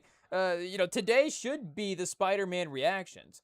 I guess in some way that's the technical, Hollywood schedule for the day, the entertainment world schedule. I guess the larger, industry. I guess I don't know whatever you want to say. The industry schedule for tonight is Spider-Man reaction, Spider-Man Brand New Day. But I think we will take care of that for the Sunday live stream. I think is the plan at this point, mainly just to have a little bit of time for spoilers there because most people, I don't necessarily do the same sort of schedule that we do. So, the weekend show that we do have there, I think we can, move the Spider-Man reaction back from this version of the live stream and just have a little bit more spoiler free time, or, not that way we can, talk spoilers and just make sure that, the most people could have gone and seen it. But I did see a number that I think it like whatever generated in previews. Again, I'm not necessarily locked in with every market industry. I guess we can admit we don't know everything about the movie industry, but I don't necessarily know what they mean from previews. That's not just like the critics paid 72 million, in critic screenings alone or whatever. I guess they just like pre-sale. So 72 million in pre-sale, I guess, could be that here. I guess we could look that up. But whatever it was, I saw that it was more than Endgame, which obviously, just impressive. The solo superhero versus the Avengers team is obviously, crazy. Uh, what do you say? Crazy movie box office comparisons there for Tom Holland and for the franchise as well too. It said brought in 72 millions in early previews, outstripping previous records. So tracking for a domestic opening near 195 million to 249. Global reach, worldwide opening. Chat, chat, chat, chat. It's gonna open at $800 million. Oh my goodness. Okay, hot take. Marvel is gonna be fine in the and we were saying this as well too because they didn't announce a crazy movie slate. I have seen some more to be determined release date titles on floating around on Instagram as well too. It's like one of them I saw was maybe like a Nova movie. Here, let me see. I think it's on Rap TV's page. If it's within the last couple of days here that they post like upcoming Marvel movies. It sounds familiar. It had to be them. Who? Oh yeah, here we go. Marvel schedule through 2026. So again, we do know Ghost Reaper. I guess they had that slotted for 2028. But then there was, oh no, that's all they had posted here as well too. So yeah, I guess it did confirm that it was a little bit of a lighter release, of course, like we were looking at. But I guess, like I was saying, I thought I did see something extra as well too, with some extra to be determined titles. But regardless, the release dates that we did see, again, Spider-Man, Avengers, another Avengers movie, and then also they did slate, of course, with the announcement of the recasting of the Black Panther character itself. And I guess maybe in some ways, I guess also, I guess we will have to, of course, determine and see what that is, because is it a recasting? And I guess maybe we should be on like our new Rockstars vibe and really be careful with the language that Marvel is using there, because recasting T'Challa is, of course, different than recasting Black Panther. It's way different because recasting T'Challa is bringing in those same story. It's that same character multiversal wise versus, again, continuing obviously the story that they've already set up through Black Panther 3, which again, I guess we haven't gone back and watched Wakanda Forever since the announcement to remember, which I guess we will have to do now as well too. Do we just go watch the post credit scene now and see what his name is? Let's see here, because of course he says Tucson, but he does. I feel like he has another name as well too that he says. That's how it like ends. But maybe he just says T'Challa's name as well too, which is what I'm thinking of. But let's see, Wakanda Forever post credit scene. Let me cue it up in our on the secondary screen here and see what's going on, because I don't know if we'll be able to just watch the Marvel post-credit scene in the background. But let's see what we've got here for this chat. Oh, of course, Coogler's films always looking great. The emotional weight. Oh, chat, what a moment. Bringing in the kid. Okay, wait, yeah, Tucson's his Haitian name is what he says. And then she asks him who are you? Oh, does he say T'Challa? Oh, okay, I could have gotten that wrong. Hey, I guess. Let me see here. Oh, okay. Well, so what threw me off is when we looked it up on Google AI, they called him T'Challa Jr., which the junior part was throwing me off. He doesn't say I'm T'Challa Jr. Maybe he would say the second or something like that. But just the phrasing of that for some reason didn't seem right. So yes, he does. He is, I guess, T'Challa Jr. technically, but he's also just T'Challa as well too. So, but again, it's not. So they are, I guess, essentially, but it's not like what I was alluding to was, again, either the multiversal recasting of it, where it's like this is the same person in a sense. Again, obviously it would be a different fates and different actor, obviously, respectfully, rest in peace. But it'd be like this would be a continuation of that character's story versus again, continuing it through his son, which I think maybe, and they may have to do, again, some multiversal timeline stuff or whatever the age is there, or maybe they just set it in a different year. Who's to say? But I guess the point was, either way, the point was the box office is going to be crazy for these movies. Like Black Panther 3, like we were saying, it's $1 billion at the box office. There's just no way.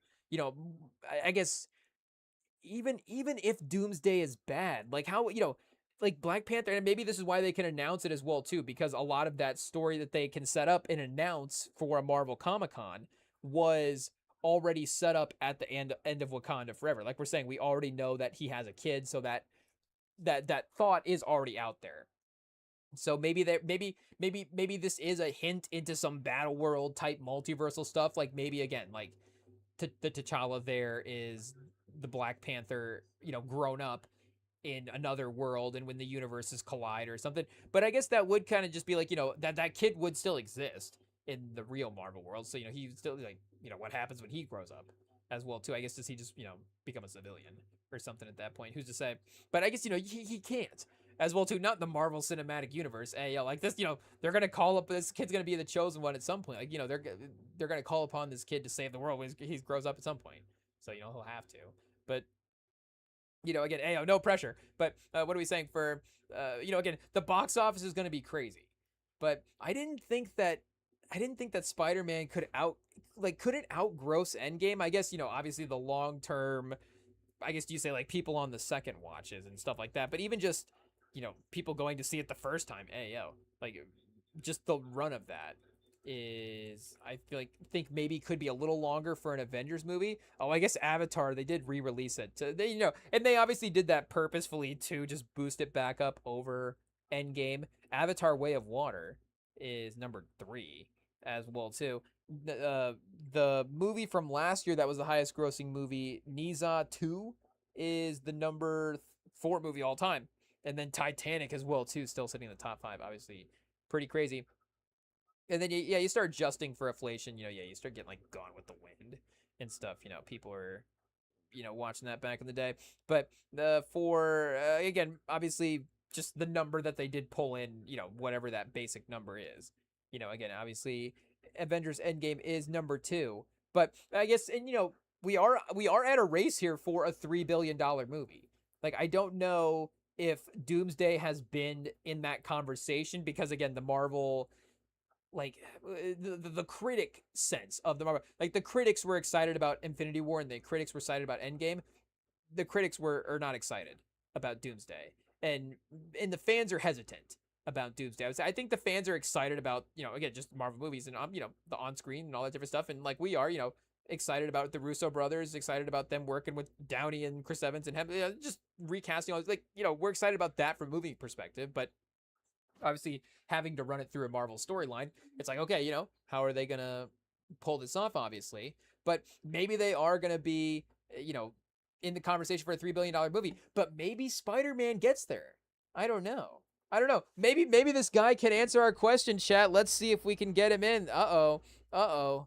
Let's see what we got here. We may have to do a little live editing to get the camera right here initially. So it may just be a voice from the beyond for a second.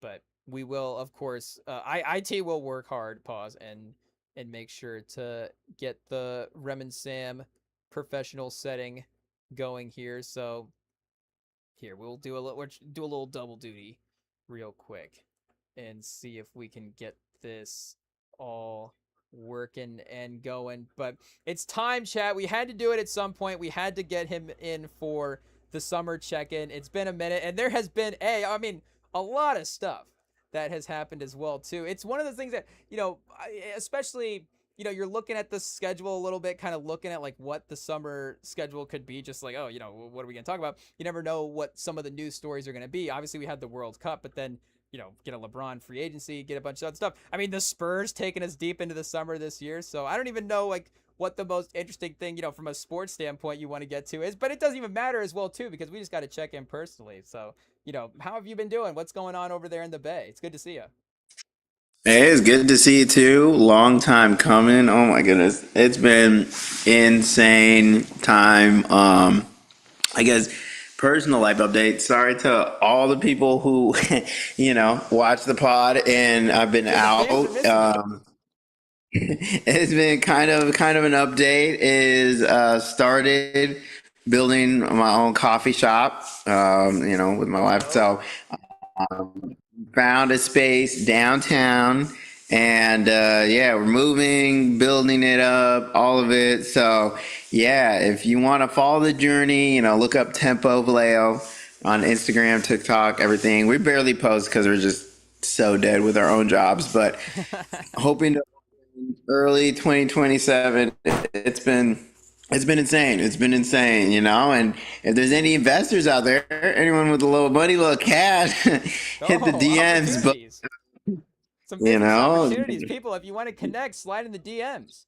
But slide in the the DMs, website make is this out there. There's some happen. merch as well too if you want to support that way. I mean, Exactly. it's obviously a double support Appreciate thing. it. So, there are Yeah. obviously ways Yeah. to help out in the early process as well too. I mean, that's incredible. I mean, yes, of course you guys were talking about the idea of it as well too when Yeah. you were here last time. So, like you were saying, for the people just interested in following and seeing what's going on, like you see, of course, the progress and the steps that are being taken at this point. Like it is obviously, something that is being realized. So that is great. I don't know, like where, like what do you mean downtown? Is that downtown Vallejo there that you're talking?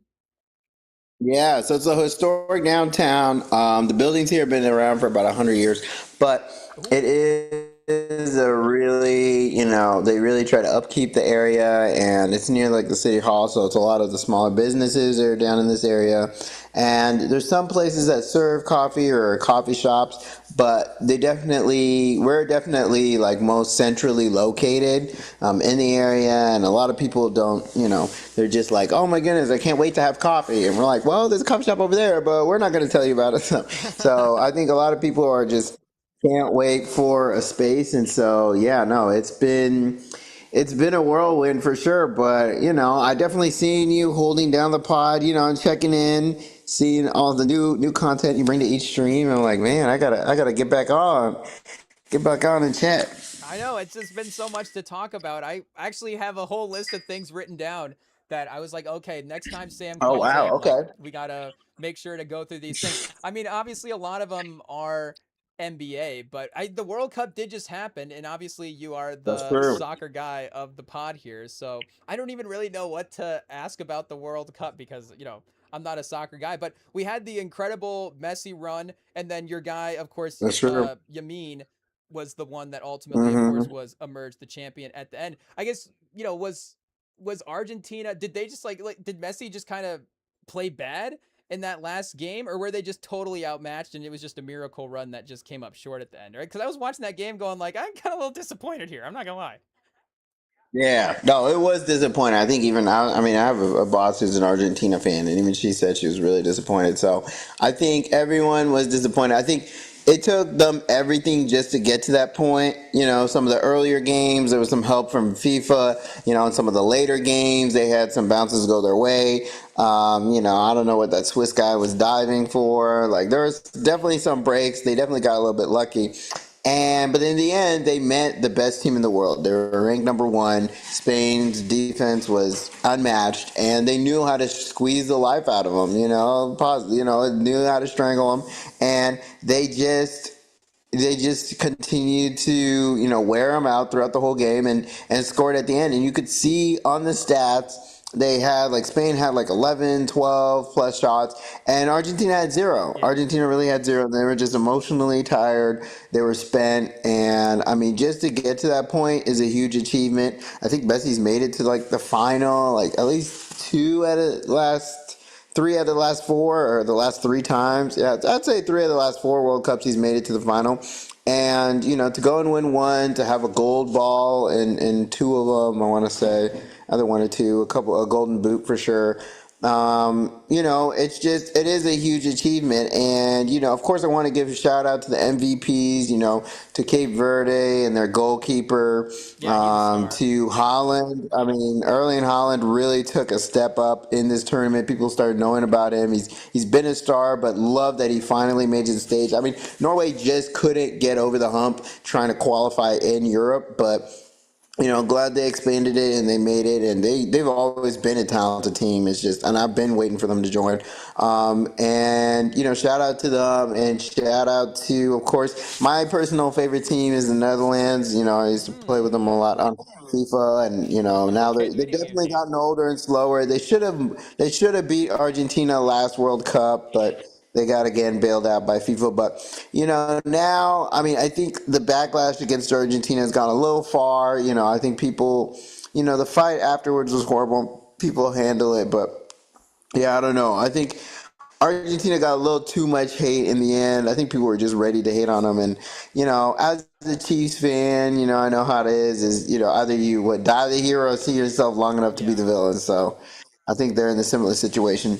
And that is interesting that you're saying about how it did start to turn there a little bit, because I also felt like when that run started to happen, you're like, oh, is this Messi miracle, going to happen again like it did last year? I mean, I was starting to sit here and think, like, is Messi like starting to emerge himself over some of these other, sports goats right now in that 21st century, who would be the greatest conversation. And I think that losing the World Cup did kind of keep him in a tier with those top guys. Because I would say if you're arguing the Mount Rushmore right now for 21st sports century goats, and I actually didn't even think of Michael Phelps as I'm saying this as well too. I guess That's maybe you have to throw true. Phelps That's on true. there. But I was thinking maybe it would be, and this is not necessarily in order, but because I was gonna say Serena Williams last, but Serena Williams would be one, and then LeBron would be there, Tom Brady would be there, Tiger Woods would be there, and then I would say Messi would be there as well too, and then again maybe you would have to throw Phelps on there. I guess Simone Biles, like you could keep obviously adding to the list as Yeah, well. Usain Bolt. Yeah, Bolt as well too. But I thought if Messi had gotten maybe that second World Cup, could have you had made the case that he would have been like the undisputed 21st century sports goat, maybe even over LeBron. Hey, yo, sorry, LeBron.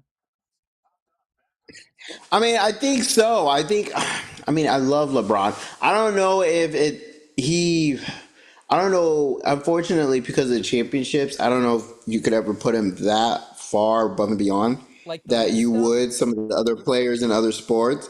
Like what Messi, the amount of stuff that Messi has won, on a different level than any other player at a sport that's more of a team sport is, I think, a bigger gap. I think, like you said, Tiger Woods is a bigger gap. Phelps for sure, has to be up there. Just the domination that he's had for so long.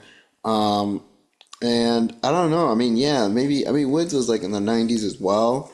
A little bit, Um, yeah. yeah, I don't And know. Brady It's too. I tough. think Brady also has to be a kind of I a think father. Brady would probably be up there. Yeah, But the just thing I his will last kind of championships as well when he but was much older. but of course that is the thing that you get with soccer that you don't get with the football and you don't get with basketball really. Like Yeah, like the World Cup in basketball just doesn't matter as much as the World Cup in soccer. Like the finals is still the biggest accomplishment in basketball and it's a league yeah. event. But there is just this world stage that obviously you get on soccer where I think that, like Messi's stardom of course is more than some of those guys that we were saying. So then he just gets those extra sports accomplishments, and it's like, obviously the resume gets there. The But if you were looking at, of course, the other side of that with if and I'm never gonna say his name right as well too. I get the first letter of his first and last name backwards all the time. Is it Lamine Yamal or Yamal? yeah, Lamine Yamal. Yamin Yep. Lamal. So where does he rank then for like next up generation sports guys? Because again, for I guess goats in that sense, obviously Wemby would be the one. I think your guy Mahomes unfortunately has kind of moved into veteran slash prime of his career status at this point. He's not Yeah. like next up build a franchise around him, though. Still hopefully has a lot of good years ahead of him there. But is like Yamal better at soccer than Wemby is at basketball? I would say no. I mean, I don't think Oh, okay, good. Yamal wasn't that great actually in this run for Spain. Like he didn't really score much. I mean, he showed some flashes, some running, but he wasn't nearly that great Oh, as okay. See, he was Wemby the name I was was for looking that at run. because So he was the one that we yeah. were talking about on the pod a while back. So I was just, keeping an eye on Yeah, I him. mean, he was showing something else in the Euros for sure. But I mean, this run, he wasn't as great, but I mean, he still has a lot of time. I think he's still like 18 or something, 16, 17. So, who knows? I Yeah, he's mean, even but yeah, slower than Webby's like other just pro guys. other, yeah. Yeah, and I mean, the thing is like, when Messi was his age, he was winning Ballon d'Ors, right? Like, I think Wemby is like another level of great, while Yamal is just like a really, really good player, who will be one of the greats, but he's not like GOAT status like Messi or So Ronaldo. Yamal So seems a little more like early Kawhi in 2014 San yeah, yeah, Antonio. yeah, early Kawhi for sure. Yeah. Just like really important to a great team. I get you. I get you there. Hmm. Okay. And I when I was like looking at some of the early France box scores, I was seeing, they had some other guys scoring points and stuff. So it's not like shocking to hear that, Yeah, again, like he wasn't the best player. But like I was saying, he was just the name that I was most familiar with. So I was, impressed to see that at his yeah, age, and he then he was wouldn't even get getting there. MVP, honestly. Like, yeah, I mean, he wouldn't even. Yeah, I think it would be like Kawhi if he played with Tim Duncan on one of those championship teams, like that kind of thing. Like way back, Because like yeah, yeah, like early Tony Parker there early on as well too would yeah. be an option. But I guess like I Hmm. said, most of the stuff I did have down was basketball, and I don't think we Oh, did okay. talk at all during. Did we talk at all during just any of the playoff stuff? I'm trying to remember. I think maybe I the mean, last time we maybe talked I was don't know. J I Cole in was. action. I mean, a little bit. I mean, I'm not gonna lie. I was shocked New York won it. I think the Spurs kind of, once they just, I think, focused all year on trying to beat the Thunder, Mm-hmm. and so when they hit that goal, they're like, "All right, we've done it." And it's like, no, you got like kind of one more team that is full of veterans and ready to beat you. So, I mean, I was stunned they lost how they did, but I wasn't super shocked that, you know. I mean, I'm not gonna lie, I was pretty shocked that they did lose to them in the end. I thought they were gonna, if it was gonna be that it was at least gonna be close if the Knicks were gonna win, but that didn't happen. So it was a surprise for sure. Where does it rank for you? And I know obviously I have more of the gut punch being the fan, but just watching it being like the team should have won that title games. And I was, Mm, especially for basketball, I guess, football, you start going into the NCAA's. Maybe there's games there that I'm not thinking of as well, too. But I was thinking, yeah, of course, the 2016 Warriors, just that series, giving up the yeah. 3-1 leads over the course of the series. But nobody, I think, did game to game what San Antonio did in that finals, where literally every game they could have won every game in that finals. Like there's a version of that finals where it is 5-1 San Antonio or even a San Antonio sweep as well too. Obviously, it's a little more Hmm. aggressive of the other version, but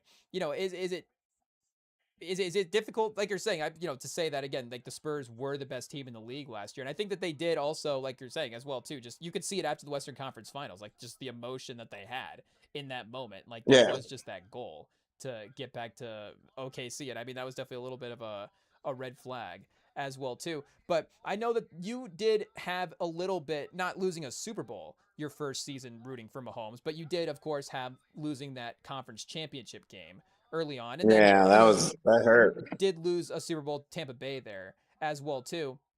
And I was thinking about comparing this Spurs team to the last team that lost the finals, because the last Spurs team that lost the finals after winning 4 finals. So there was a little bit more just as my own person. Those 4 finals were almost all won before I could even make basketball memories. So I just had more confidence that that team could get back and win a championship. But when you're rooting for a team early on like that, and you have that run where you're like, oh, we're so close, what was this the moment of magic for this team? Before they get back again, like what was your feelings like early in that Chiefs kind of run there when, it's just like, okay, is this magic going to sustain year to year? Like, was that our year? Like, what was your confidence like compared to now, obviously, just early on for them getting back to those championship moments? Because, again, it's not that guaranteed. Yeah, there's never a guarantee, and I mean, I was pretty confident about us coming back. I do think, yeah, now that you bring up those examples, that the finals was similar to the Tampa Bay Super Bowl, where it's like, the talent was there. You definitely could have won it, but it's just people falling apart. And I think the Spurs definitely have an easier out of, the team is young, they are clearly more talented, but they just didn't have experience. And I think they definitely need some time, and also De'Aaron Fox just played badly. The veteran that they brought in is supposed to be veteran, supposed to, take them to that next level. And I don't know what happened to him. So I think it was a combination of things. And I think y'all are just fine, to be honest. I think Wemby is going to keep getting better. I think, of course, we saw Dylan Harper. I mean, he's a rookie out there, playing his butt off, and he had some of the best moments in the finals in his first year. So, I mean, he's going to have a long career. Stephon Castle is going to keep getting better. So I think your team just has so many young pieces that all showed potential, and in your rookie the most, that I think I think you're going to be fine. I think, the OKC is going to have to start selling their team for parts. They already have. And they're going to be getting worse in general because they have to. And I think, I mean, now you don't have to worry about the Lakers, the Warriors. Yeah. I mean, honestly, like, are the Rockets, like, how healthy is KD going to be from now on? I mean, Nuggets haven't shown to be able to field a serious backcourt. I love Christian Braun, former Jayhawk, won a championship with him, but they need a serious shooting guard, like an actual guard who could shoot. I don't know why they keep trying to force him to be something great. He's not. So they need some help for sure. I mean, I know Aaron Gordon is just getting older, as well as Jokic, and yeah, we'll see. We'll see what the Timberwolves have. The Timberwolves. It's gonna be must see TV. What is that? 3 words, but. Is it going to be winning basketball? I don't know. So we'll see. There's a lot of unknowns, and your team is quite honestly the only known, and at least in the West. And I think you'll all be just fine. But yeah, I mean, it is sad obviously to lose, and you go back and you're like, yeah, we should have won that. But at the same time, I think it's recognizing that your team is the first time. It's Wemby's first finals, first time being there, and so. It hurts that you lost, but you'll definitely be back for sure.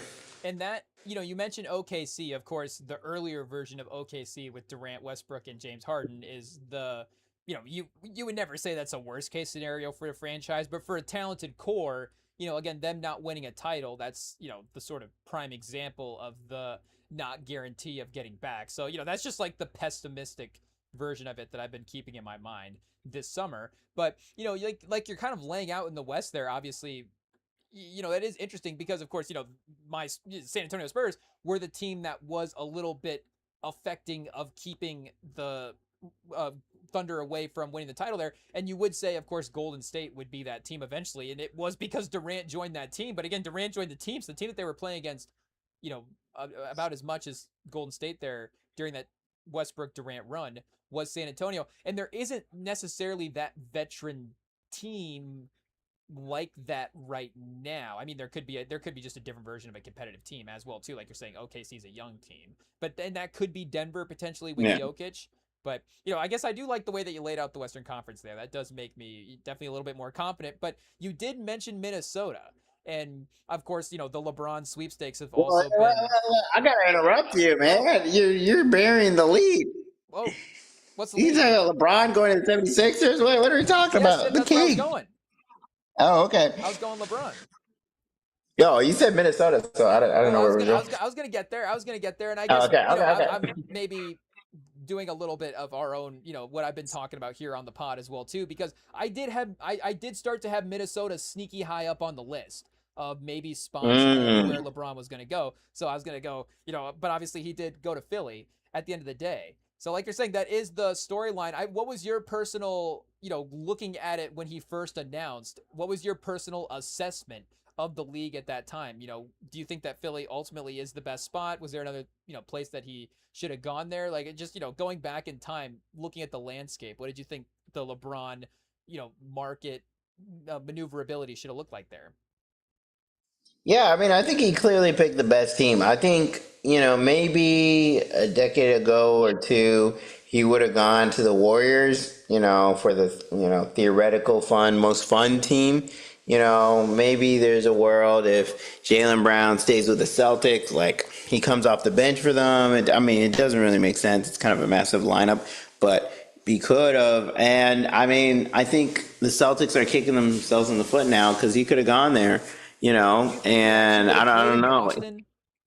I don't know. I feel like he I kind of think hated that so. Boston I job. really, they need a point guard. They need a point guard, and they I mean, already it would have made have, sense Jalen basketball Brown there. wise. Yeah, I think, and that's why he's going to Philly. I mean, it's basketball wise. I mean, yeah, they may not be as known to be racist, but they're definitely rude for Yeah. sure. And I think I mean, their team is just loaded. Their team is just loaded, and it seems like he really likes Maxi. There was the I think star he on the might be in love board too. with Rich Paul on them.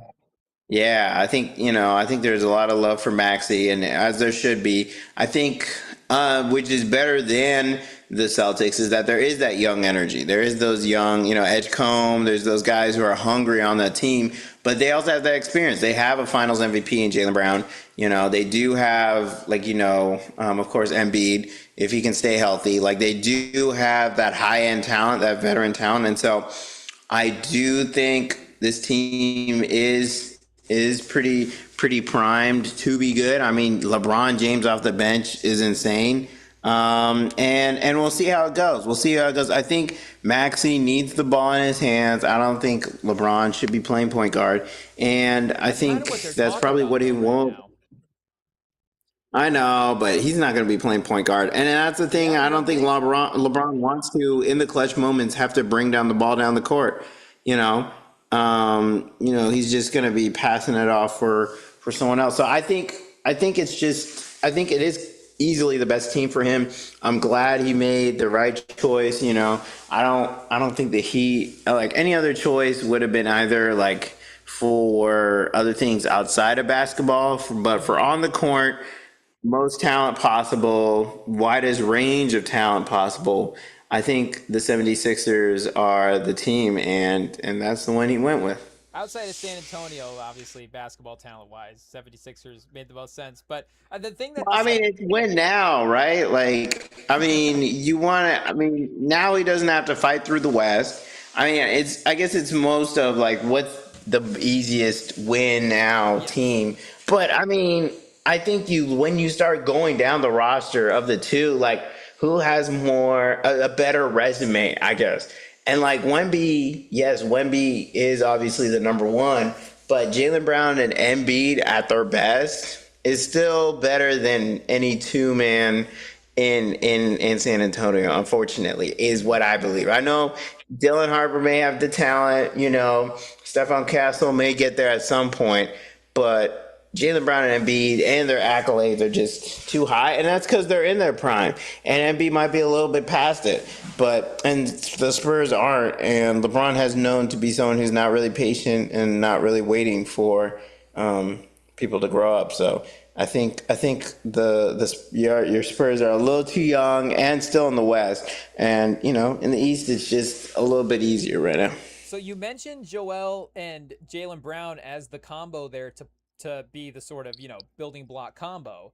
But what if you were just looking at the Eastern Conference and going Maxi and Jalen Brown and even Edgecombe as well too, like Maxi, BJ, and Jalen as I guess Tyrese go three first names, but those three guys as a trio for building block guys in the Eastern Conference. Again, you could even just take LeBron and Embiid off.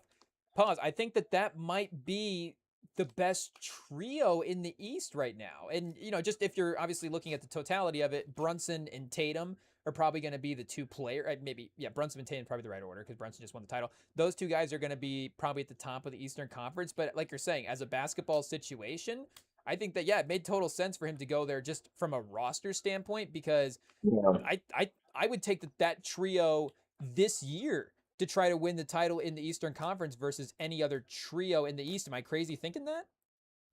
I mean, I think there is an argument. You said Maxi, Brown, and who's the third?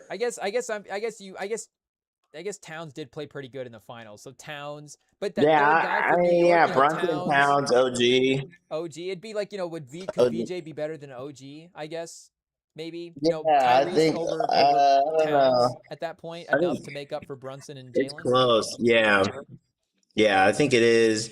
I think it is close. I think the Knicks have a pretty good three.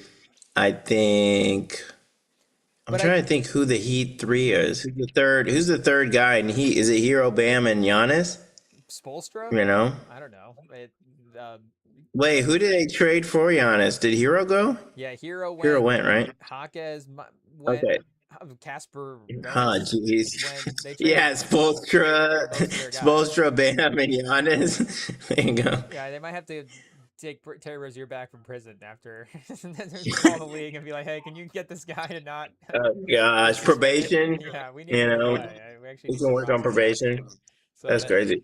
but yeah, I mean, unless Paolo gets really good, Cade and Asar, and I guess just Cade and two other guys. Cade and them. Yeah, no. yeah. I mean, there Oh, could be some other options there, but I yeah. also thought that Philly Pritchard, Tatum. Oh, jeez. because Philly did provide this other angle as well too that uh, Rich Paul mentioned that I thought was a little underrated initially in predicting where he was going to go.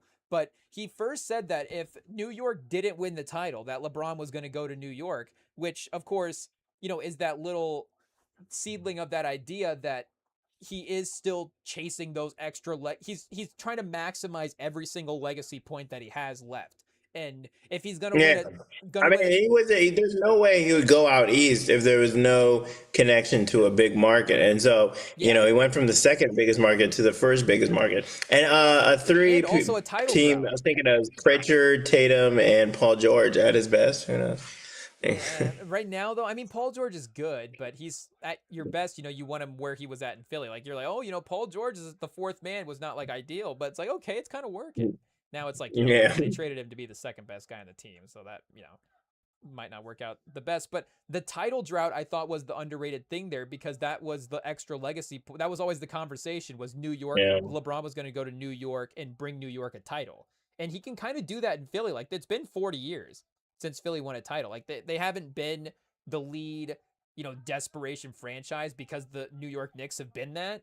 But now after, winning the title, they're not maybe the longest title drought period, but for big market teams, again, now New York has one. Obviously, the Lakers have won one in the 2020s. The Warriors have won recently at this point. So they're kind of the I one. mean, the Bulls, Yeah, I guess the they're, Bulls, starting but even still, they're getting old. the 90s were, I guess, closer than the, Mm, Phoenix, Phoenix. they're like the third biggest market. They're an Yeah, underratedly true. huge market. Very true. Yeah, I don't. Yeah, I don't Like, know if they're. imagine if he wins in Phoenix, like they're building him a statue They before Devin would, Booker. Like, but yeah, like you're saying, Phoenix just wouldn't be quite the basketball roster. Dylan Brooks, Devin Booker, LeBron. It's not quite enough. I think that Maxi is, and like you're saying, I think he is the secret here because it is a different. Bringing in LeBron just takes away all that playmaking stuff from him there, and now he can be yeah. focused on like being real good at scoring. Same with Jalen Brown as well Mm-hmm. too. That's the thing. You're like, oh, we bring in Jalen Brown. We have a lot of Pick ISO his scorers. spots. Is there Yeah. connectivity? He brings in the connectivity that really works. But Yeah. obviously there was, other Eastern Conference moves. The Jalen Brown trade we kind of already mentioned as well too. Yeah. And you have been the Tatum fan of the two guys in the duo here. Is this duo like something that you're sad to see go? Is this like a representation of an old era of basketball? Did it feel like that to you? Because they were, of course, great teammates and they were very successful. And maybe we're just so again in the modern era that we just knew it was going to end some way, but it never quite did feel like the connection again to old teammate basketball that same way that, the Spurs were back in the day, or Klay Thompson and the Warriors were, and Draymond. Yeah, I want to. I think my stock in Tatum took a huge hit, and I don't know if he can ever take. Cooper Flag's your favorite player now? I don't know. It's close. Coop looking good. Coop looking good. I don't know. My application might be open for a new favorite player. I don't know. Dylan Harper was making a Ooh, serious case there. ooh, ooh. I don't know. It's Sam in a Dylan Harper I jersey. Okay. Yeah, I know. Who knows? Stay tuned. Look in the For mail for sure. you to, for him, first of all, for he had to be okay with Brown leaving. If Tatum wanted Jaylen Brown to stay in Boston, he would have still been there. There's no way. There's no way. There's no way. If Tatum was banging the table, being like, "I need him. I need this guy to be here." There's no way they're trading him. That's just how NBA works. Like, there's no way. So for him to allow this whole thing to roll out of control, to not try to connect with Brown, figure out what's going on, be a team leader. And this whole time with the Celtics, he has been a passive, kind of quiet, let me make my ball do the talking leader. And, it's cool and all when it's Marcus Smart yelling, when it's little arguments here and there. But when your team's falling apart, you need to step up and be a leader. And he has consistently shown that he cannot be a leader. He's consistently shown that he wants to be cool. He wants everyone to like him. He doesn't want to rock the boat. And so when things are falling apart and the boat's falling apart, he's like, oh, well, I guess it's just natural that it's supposed to sink. And now they're no longer a championship contender. There's no way they're getting out of the East. There's no way. And I was really, really disappointed to see how this situation shook out. Still really, I mean, all the memories you gave as a basketball player, I love it. But it's at some point, you've got to have some kind of personality. You got to have something to stand up for it. And there should be a little bit of you need a little bit of nastiness in your game. And I don't know. I think I still, maybe Ant moves into that number one spot. We'll see. I mean, I got a lot of love for Melo. I'm definitely going to be watching a lot of Timberwolves basketball this year. Wow. But I'm just saying, this whole Brown situation definitely changed how I see Tatum, and I'm so disappointed. And of course, Brown did what he did. He went off the rails. He messed up, but I think it's insane. It's insane that some championship team have to fall apart because of some streams, and Tatum doesn't want to step up and be the leader and say, hey, this is my team, this is my thing, like we're gonna do this, we're gonna handle this.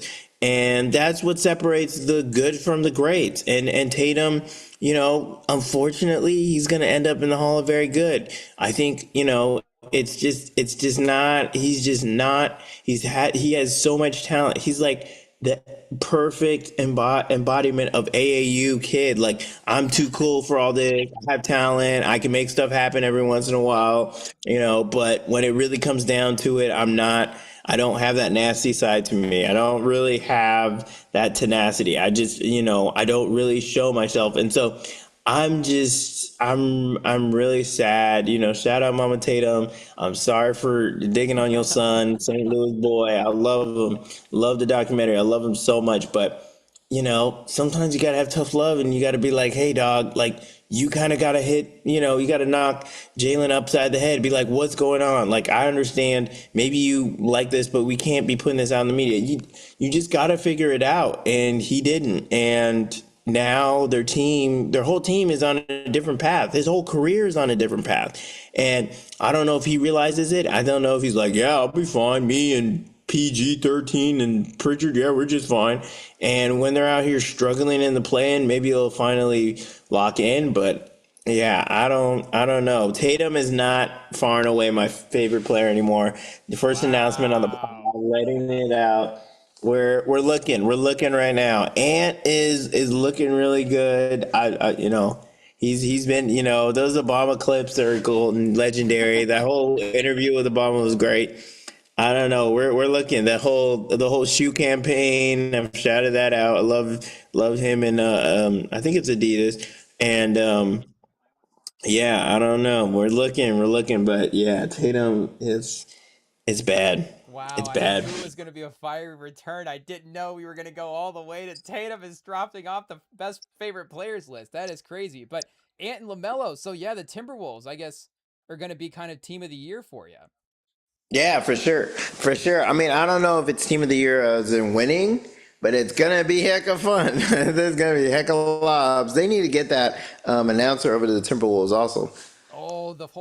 That should have been a good idea. They should have gotten LaMelo and Eric Collins in the trade. That would have Yep. been genius. Then they would have been the number one Instagram team for sure. We do have to go a little rapid fire. I guess there are a lot of other things. Have to narrow down a couple random ones that I want to make sure that we get your opinion on here real quick. We got to know what your rating for Iceman is. Have you bumping Iceman, the 3 album drop from your boy Drake? Three, I guess, going number 1, 2, and 3 on the Billboard chart, past Michael Jackson for most number 1 albums. Has this been That's an album crazy. in your rotation? It's been all right. Yeah, I think Iceman. There's a couple songs on there that I've been listening to. Of course, Shebang and all that. But Okay. it was all right. Like I think it was a decent album. The other two weren't even worth listening to. And glad he's got out of his contract. But Like yeah, so WNBA? it's all. You said what? WNBA, the song WNBA? Oh no, I haven't heard that. I think I heard it, but There's a couple gems on yeah, there, but you got to sift through it.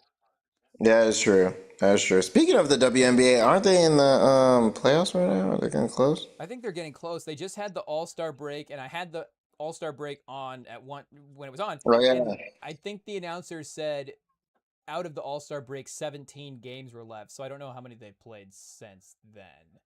But yeah, they are definitely getting close to the playoffs. And speaking of getting close, AL pause. Of course, NFL season right around the corner. I did want to know what I don't know if this is my number one. What do we want to know Sam's Yeah. opinion on for the Daniel Jones NFL? healthy.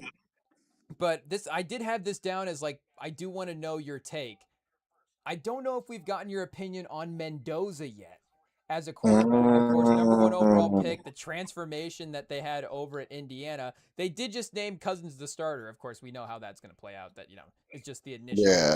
politics of the quarterback position. But what is your just general take on Mendoza as, a franchise guy there in Oakland or in for the Raiders? Hey, RIP Oakland. Yeah.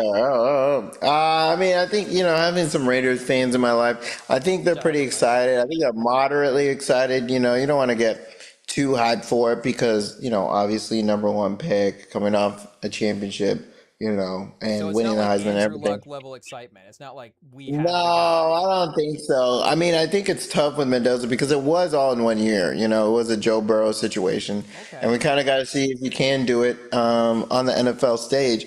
And I don't, I think the Raiders just have had recently so many disappointments. I mean, they had Pete Carroll, they had, I mean, they did have that one Brock Bowers season, which he's not gone, but it's just, and then a couple years before that, Khalil Mack being there Yeah. and then leaving. It's just they've had stars and not much has panned out. But yeah, I mean, Ashton Genty hopefully will come back better this year. And I am excited to see how the team shakes out. And yeah, I don't know. I've seen some people even have them above the Chiefs. And there's a lot of hate for the Chiefs right now. I So a lot know. of people I don't agree with not that. counting the Chiefs. So, I mean, I was looking at one ranking and they were like in the bottom half of the league. I was like, all right, I see Mm. how it is. So, we're gonna see. We're gonna see. Mahomes is looking good. I do think he's gonna start week one, and yeah, no, it is it's gonna be fun. I mean, how you feeling about your team? Daniel Jones is back. Oh, Danny Don, we're gonna be pretty mid. I saw a graphic mid. on Weren't you ESPN. guys winning What? when Daniel Jones was healthy? You guys were what, like I 11-3? You guys were doing great. I know, but that's just how it's going to go. The Colts are going to find a way to just have an average season. I know, Daniel Jones being injured is not them finding a way, but I mean, was Daniel Jones going to be like was it going to be Colts Seahawks in the Super Bowl last year? Like was Jones just going to be the reflection of Sam Darnold in the AFC and just have this, career transformation in the middle of his career in Indianapolis? I mean, I hope it does happen, but I guess like I said earlier, I'm just being sort of a pessimistic No fan about trust it. in Carly. And I am kind of bummed out that now I'm starting to get more bummed out that we traded our first round pick from this year for Sauce Gardner, because I think we're going to be bad enough that first round pick could be. Oh, chat, we lost him. We lost him. We timed it bad. Oh, chat, our producing skills are a F minus right now. I thought I lost track of time. I thought I was going to time it. We saw the notification for the Zoom running down. Oh, chat, we got to get we got to get the pro version. Hey, yo. We got to get an outro real quick. Should we call him and just get an outro? I'll see if we can get a line real quick and see what is going on, chat. Oh, but it's always, of course, good to talk to him. Support the coffee shop journey. As you see, of course, they're making great progress from even the last time that they were talking on here about it. I said we have to get an outro from you real quick before you go. We can't just hang up on you. So, but No, it's all good. let the fans know. It's good to talk to you. We had the website, of course, shown in the background so they can see the website and support. Yep. Check out the Instagram Tempo707, and the TikTok, everything. If you're ever in the Bay Area, hopefully early next year, or a little bit into the summer, we hope to open coffee, pastries, lemonade teas, all that. Space downtown. We have like the farmers market that happens here every week. They do different events, art walk right in front of our doors. So yeah, no, we're super excited to be open. If you want, or anyone else wants to invest in a coffee shop, let me know. We have like a contact form on our website, so fill it out. Let us know. We are looking for funding. It's one of those things where we're shameless plug. We'll take. That's the business journey. It is. So no, but we're hyped, and we can't wait to be open. And it's more of not if but when. It's just it'd be nice if it was easier, but that is the business journey in 2026. So it is a climb. So hopefully I can definitely join sometime, definitely before, hopefully during the playoffs, before the playoffs, NFL playoffs. But in the meantime, I will be checking in on the streams and let you know if I'm free for sure. I know, chat. You just be in the chat, because Sam will also be in the chat as well sometimes. So you can catch him there as well. Of course, it's always good to talk to you. 2027, we're going to get the coffee shop and Heat too. It's going to be great. Yes, sir. Make sure you buy some merch. Get some merch. I know. I've been saving up for the hoodie. I'm gonna get it soon. Don't worry. It's going to be great. All right. Good to see you. All right. See you. Hey, chat, let's go. The Sam return is official. We got the summer Sam check-in. We made sure. I mean, obviously, we can, hot take. You can check the tapes. We can spend all day talking through the sports calendar.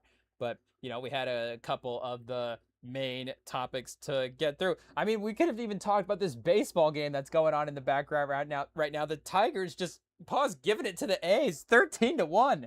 Hey, yo. A couple touchdowns on him at this point. But when we return from break, we do have a trailer to go through, chat. Hey, yo, some movie news and movie news corner. Like we said, we're right on the brink of turning back into the sports season again. So, one more, I guess not one more, because we're talking Spider-Man next episode. Potentially, we'll see what happens with the schedule tomorrow. Hey, yo, but potentially Spider-Man. But a little movie news, I guess, is up next on the Rev and Sam Pod. Stay tuned.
All right, chat, here we are. We are back, and you'll have to forgive us because we are in trailer reaction mode right now. Of course, we just had the Avengers Doomsday trailer, looking for the Easter eggs, getting excited for the, of course, Avengers Doomsday with the double movie release that day. But we do have another trailer, so since we're just warmed up reacting to trailers recently paused, we will go over this one as well too. And it is exciting, I tell you what. And also just a little, I guess, free ad for YouTube, unfortunately. But it is what it is. They don't need us, so we'll say it anyways. But they do apparently on our YouTube anyways have the Thomas Crown Affair for free. So I don't know if that's everybody. Is it algorithm? Is it just they know I'll watch this, so they queue it up for me? It's Pierce Brosnan, he'll throw it on. But Rene Russo as well too. But shout out to Pierce Brosnan. I forget there was speaking of Tubi earlier. There was one random Pierce Brosnan movie that I watched. I don't remember what it was, some horror movie. But then he was really skinny. And I was like, I was like, this skinny guy looks like Pierce Brosnan. And I was like, oh, it is Pierce Brosnan. Hey, yo. But Michael B. Jordan remaking the Thomas Crown Affair. And of course, if I'm not mistaken, we could go look at the IMDb and check the actual release date schedule because maybe there's a Miami Vice in there as well too. But this is potentially, again, the follow-up to the Best Actor winner. So, the movie that he would make after winning the Best Actor award, of course, an all-time great performance in Sinners as the twins, the best twin performance ever in a movie, potentially. But, again, obviously the current title holder for Best Actor winners. And, again, if Miami Vice and Thomas Crown Affair are the two movies on the list, like he is pursuing, very, very fun, very, very, genre action movie type stuff. Hey, yo, IMDb, what's going on? Where's the Michael B. Jordan search here? Why can't we get the page up? Let's see. Maybe we should just hit search and do it that way. Hey, yo, pause. They're gonna make us click on the name, chat. I thought that. What happened to the drop down menu? What happened to the good old days of the online? Hey, yo. But let's see what we've got for upcoming movies here. There's probably going to be some production as well too outside of that. So we've got Rainbow Six, I Am Legend 2, Creed 4, 5. Can I read Roman numerals? Creed 5. Because yeah, Creed 3 with Majors is the last one. And then Miami Vice here. I guess pre-production. So this is going to be 2028. It looks like on the slate. I guess everything else is in pre-production as well too. Optioned property on Wrong Answer, it looks like as well. So again, the follow-up will be, Chad, we missed the voice role. Here we go. A voice role in Swamped, I guess, was the next movie. Juno Temple is also in this as well too. I don't know, Netflix. So I don't know what's going on here. I don't know if this is a throw on or not. We'll have to see. Oh, and Tracy Morgan, I guess we'll have to see. I guess Michael B. Jordan does have a good voice, I guess. But again, I guess it's not an I guess. It's an 8.5 on the voice scale, Rem and Sam voice scale ranking. Hey, yo, Michael B. Jordan, 8.5 out of 10. I don't know what's a 10 out of 10 voice. Obviously, like Morgan Freeman, 10 out of 10 voice. Sam Elliott. So is it a deep booming bass voice? Is that a 10 out of 10? It doesn't always have to be. Of course, you can have like Dua Lipa as a hey, yo, chat, that's 10 out of 10 talking voice right there. We're not even talking singing voice. Obviously, the singing voice is easy. Michael Jackson, Whitney Houston. It doesn't even matter after that. Those are the top two. But talking voice, who is the best talking voice? DM us at Rem and Sam Pod. Let us know who is the best talking voice of all time. Is it a radio guy like we're saying? Is it Morgan Freeman? Might be the name. Honestly, I feel like he would be the go-to, right? Helen Hunt. Maybe also up there as well, pretty iconic, but shout out again. Obviously, a lot of people get into voice work, but what are you saying? Thomas Crown Affair is up next for our guy Michael B, and it is obviously a great property to attack as well too. Obviously the spy, espionage, heisting. You get sort of all of the action blends there in the movie, and a great cast it looks like as well too. I haven't pulled up the cast and looked through it as well, and I only saw the trailer once. I was like, okay, we'll watch it again later here on the pod. But we've got Kenneth Branagh, I guess, as the lead role. Hey, yo, over Thomas Crown himself, and I don't know what's going on there. And then also Adria Arjona as well too. Not and Pilo Ask Ask Aspec as well, if I'm saying the name right there. I'm not necessarily names that I'm familiar with at this point, but obviously, we'll catch up here on the work and be familiar with them after we watch in Thomas Crown as well too. And then Danny Guerrera as well, of course, from the Black Panther franchise, Lily Gladstone from Killers of the Flower Moon, if I'm not mistaken there. So, really strong supporting cast, it looks like, as well too. And Jordan directing as well, which if he I want to say, of course, he directed Just Mercy. I don't know if he has directed anything else outside of that. But, I think that, he's got, the other Creed. That's right. He directed the other Creed. I think he does have, a real talent as a hot take. Michael B. Jordan, he's a talented director. But I do think he does have, good abilities there for, I guess those would be the two. And then the third one would be, or I guess he just directed the one Creed. He produced maybe Just Mercy as well. Is that his first production? Produced by executive producer Creed. I guess 18 and 19. So Just Mercy was his second one. And then he starred in it. But I guess he didn't necessarily. I thought he directed that. Who directed that, chat? Hey, yo. Let me see what is going on here. Who is. Oh, our guy, Destin Daniel Cretton. What do you know? And I guess speaking of the box office, it is good to see, him getting, just with, I guess, just the name. What do you say? The name boost that he's going to get for being the director of this Spider-Man movie. Obviously, he got into the mainstream because of directing the Shang-Chi and just being a part of the Marvel Universe that way, but also just making a great movie. But also, again, being a part of the Marvel Universe that way, just is going to get your name out there as well, too. And that's going to be that initial launch point.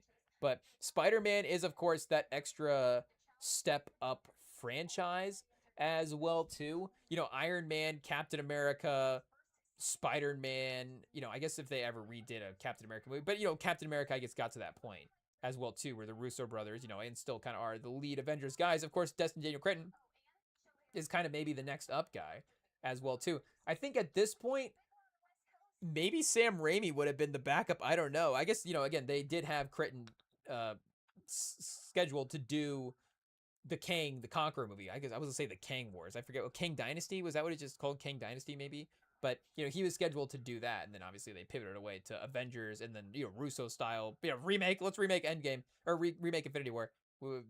Now, but and they'll have my money. But either way, we're excited. Hopefully, if his director value continues to rise up there as well too. But looks like he started with Just Mercy as well. So on Tubi chat, we'll be throwing on Just Mercy tonight. It is what it is. We go with Just Mercy and J. Roman Israel Esquire. A little back-to-back sort of lawyer run, potentially. I don't know. But, or, I don't know, Philadelphia as well, too. What Denzel lawyer movies can we watch, potentially? But I guess we do have to actually watch the trailer here and see as well what we've got going on. So let's cue it up. I guess more of a, a teaser kind of situation here. But they do pack a lot into this. Hey, yo. So, I don't know if that's a pause or not.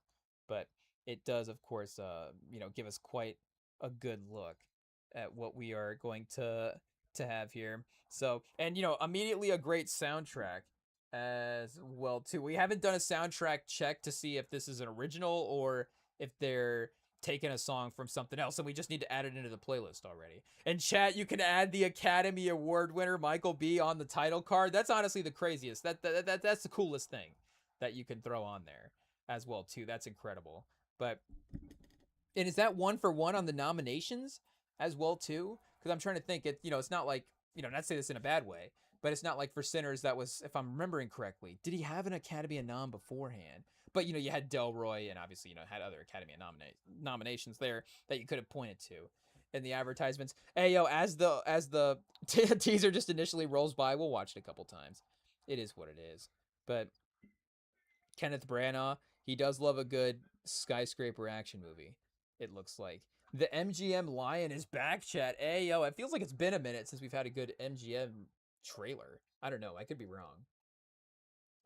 It could just be that what are they just dropping this on MGM Plus, or maybe it's the Amazon MGM Studios YouTube page that I haven't been to in a minute. So speaking of Kenneth Branagh on skyscraper movies, I was gonna say that this there is some Tenet vibes here with this movie, and check the tapes, chat, because who loves Tenet? This pod. Hey yo, we could have put this on the summer rundown with Sam and just been like, hey, you know what? Also, we want to just talk about how much we love Tenet. Yeah, it's a great movie. Hey, yeah, 10 out of 10. But 10 it out of 10, that's a lame joke. But it is what it is. If you're gonna, you know, heist a look from an action movie, take Tenet's look. Hey, it's a great movie. Anytime, and like we've said before, anytime you have guys scaling a skyscraper in an action movie, it's 10 out of 10. It never doesn't work. Hey, No Time to Die is another one that we love. The look of that movie, and that one also opens, like we said before, with the skyscraper shot there. Our guy Carrie Joe I don't know if I'm gonna say the name right. CJF AO, and then our guy Linus Sandgren with the cinematography. Cooking up some heat there in that movie. But we do have a lot of that here as well too. So of course, this as well too. Like we were saying, the Bond-esque crossover. You think of that, of course, with just Pierce Brosnan as well too. Of course, he played Bond in his in his career. And I guess to say as well too, like, would Michael B. Jordan be James Bond at some point? That's not necessarily a hot take. Again, I think he has been obviously one of the lead, do you say popcorn actors? Obviously, again, he crossed over, or continued to level up as with, or just gained respect, however you want to say it. But it's just made that rise, and got to the place where obviously he had a performance great enough, and was able to take home an Academy Award for it. But even before that, again, he still had the lane potential. There was that lane where, again, without remorse. And obviously Black Panther, Coogler took on, some IP-ish type franchises there. So the partnership itself, put Michael B. Jordan in that spot where it's like, oh, okay, is Michael B. Jordan a popcorn guy? He's in a Rocky movie. He's in a Black Panther movie. Like, he's in a type of action movie as well too. But again, even going back to Just Mercy and other, even Fruitvale Station before with Coogler, like, obviously he is, a great actor all the way around. So he's just been a leading guy. You're like, okay, who are the charming, athletic, great guys that could be playing again, if you wanted to obviously cast James Bond as a male as well too, to look at it that way. But again, if you were gonna cast another male James Bond, again, it would make sense that from the last 10 to 15 years that Michael B would be one of those guys. But it almost, I don't want to say seemed too obvious, but maybe he was a little too young as well too. Like, again, he was kind of a young and up and coming actor. Like, Idris Elba was the guy before him that would have been maybe a little bit more, the 40s at that, right when, and that was the problem. It was like right when Daniel Craig was doing it. So it's like, okay, who are we recasting now to be James Bond? And, again, maybe, I guess Idris Elba could still be James Bond. Again, obviously, so many other people could be James Bond. I'm just saying that, it is, we're just reliving the talking points. It is what it is. That was the talking point back then. It wasn't just a talking point, but, obviously, what I'm saying is, that was the lead name that was being brought up at the time for recasting James Bond. Again, at the time that Daniel Craig was still kind of writing out the franchise. So it would have still been like, I guess, oh, James Bond's making another movie. The money of James Bond would have still been good. It would have, I guess, still not been, again, shocking that Hollywood would have continued, making those franchises there. But that's not what they've necessarily done all the time, or recently as well, too. They've been a little bit more spaced out with those types of things. So, again, as Michael B gets a little older, like he is, again, obviously, like we're saying, Thomas Crown, very James Bond vibes. Makes sense that he looks James Bond here, and he's always been, hey, he could have always played James Bond. But as he gets a little older, maybe it does make a little bit more sense for the classic sort of way that James Bond is portrayed. Versus, because I think, what were we seeing him being recasted as recently, like Callum Turner? So they were like, okay, do we have to redo it with like an old James Bond, or not old, like a new James Bond? Because I guess, again, like, I don't know. For some reason, they can't find a person to play James Bond now. Robert Downey Jr. doesn't want to play James Bond. There's no good actor. They all played Marvel movies. There's no good actors now. So it's like, okay, we have to cast a younger James Bond. So maybe it's like the next James Bond. Hey, yo, let's see what we've got here. And I know it like Alordi at one point was rumored as well too. Who's it? Yeah, Tom Holland. Hey, not just like Tom Holland's obviously a big enough star. He could definitely do. Yeah, it says Callum Turner. Okay, so still leads the race. Just in the betting odds, anyways, at 6-4. Hunter Dickinson, Jack Loudon, Ray J. John Page. We're seeing his face here too. Aaron, what's his name? Aaron Taylor Johnson, if I'm saying his name right, is also, obviously. And I guess if you want to go British as well too, I guess that would be the thing. Would be that would Michael B not be British, and I guess Bond is a British character. So what am I going to sit here and say? Oh, let's take Bond for, but have I guess have there been American roles taken by other, I guess who cares? They're all great actors, but that's what I'm saying. If Bond has to be played by an American, would anybody really think about it? To be honest, and Daniel Craig does have like a little bit of a British accent. I'd have to go back and this might be a dumb question. Is Pierce Brosnan actually British? I don't even know, but Sean Connery is definitely not, right? But he's from the island over there somewhere, so I guess it might be close enough. But if Sean Connery can be James Bond, then I think that anybody can be James Bond, right? Like that might be crazier in some ways, but I might have to do some reading on some world history there and see who's to say. But but again, I think as the maturity continues, I think it does make sense. So again, his name isn't even on the list at this point, and maybe there is like the connection with Coogler. Maybe it is also as well too, like we see here, he gets to direct Thomas Crown. So he probably is going to have that balance of he's going to pursue projects that he could be, a lead creatively in. And also, if he's not going to be a lead creatively, he's going to have to work with, great directors. Obviously, Coogler is his main guy, so he can just go work, be the lead in, basically any Coogler movie. You would assume, or, I guess technically you would say, obviously, that Miles Caton was the lead of this last one as well too. But again, Michael B. Jordan did win Best Lead Actor as well. So however you want to make the argument there. And I guess Miles Caton probably would have gotten nominated for, but he could have gotten nominated in either one, I guess as well too. It just however the Academy would have played that there. And I guess in some ways, Michael, but obviously you get in some epic movies with big casts. It's like didn't Pacino get nominated for supporting in The Godfather or something like that? So it just not say that it depends. That's probably a lead actor role there. But I'm just saying, obviously, sometimes with a lot of casts, you can kind of, finagle the categories. But, again, again, hot take, Michael B. can play James Bond. It is what it is. He's doing it right now with Thomas Crown. But, again, he wouldn't necessarily. So I guess it would be like if Coogler got the series next after Villeneuve. And again, I'm thinking really long term at this point. But, it's a little different than athletes. Like can you think on like the third and fourth contract for movie IPs instead of, athletes, maybe the fifth contract, the movie, the athlete is a little different, but it's like, he can make a James Bond movie when he's 80. He can make it when he's 60. It doesn't matter. Hey, 50, who cares? James Bond movies are still going to be around. They'll still be making them. So, Villeneuve will do his 3 movies in 10 years, or 3 movies in 12 years. And then, in 20 years from right now, we're going to, I'm already thinking long term, we're going to need another James Bond director in 20 years. So who's that going to be? Coogler in 20 years taking the Bond franchise. I guess, Michael B. Why not? Hey, Michael B. is going to, probably be unchanged in 20 years. So it won't even matter. But, I guess, obviously we just want our guy to get recast well. So Michael B., would be great. I guess, Denzel can't do it at this point. Denzel is like an older James Bond. Would be great. So Michael B would be fun as well too. I mean, again, we're gonna have to go back and freshen up on the plot of the movie as well. So I don't know, is this like the art gallery that he steals from or his house? But I'm assuming that this is the art gallery that he is going into, right? Or this is the art gallery here, but a much more sophisticated heist. It looks like, if I remember correctly, the heist in Thomas Crown Affair is like I think it's kind of like a Jason Kidd when he tried to get that fake timeout in Brooklyn that one year. Like I think Pierce Brosnan like spills a drink in one half of the museum, and then when everybody else is like, oh, the janitor is going to clean it up, and then it's like for some reason everybody in the museum has to like go over and look at the spill on the floor, and then he goes over and takes the painting. I don't know if that's exactly correct.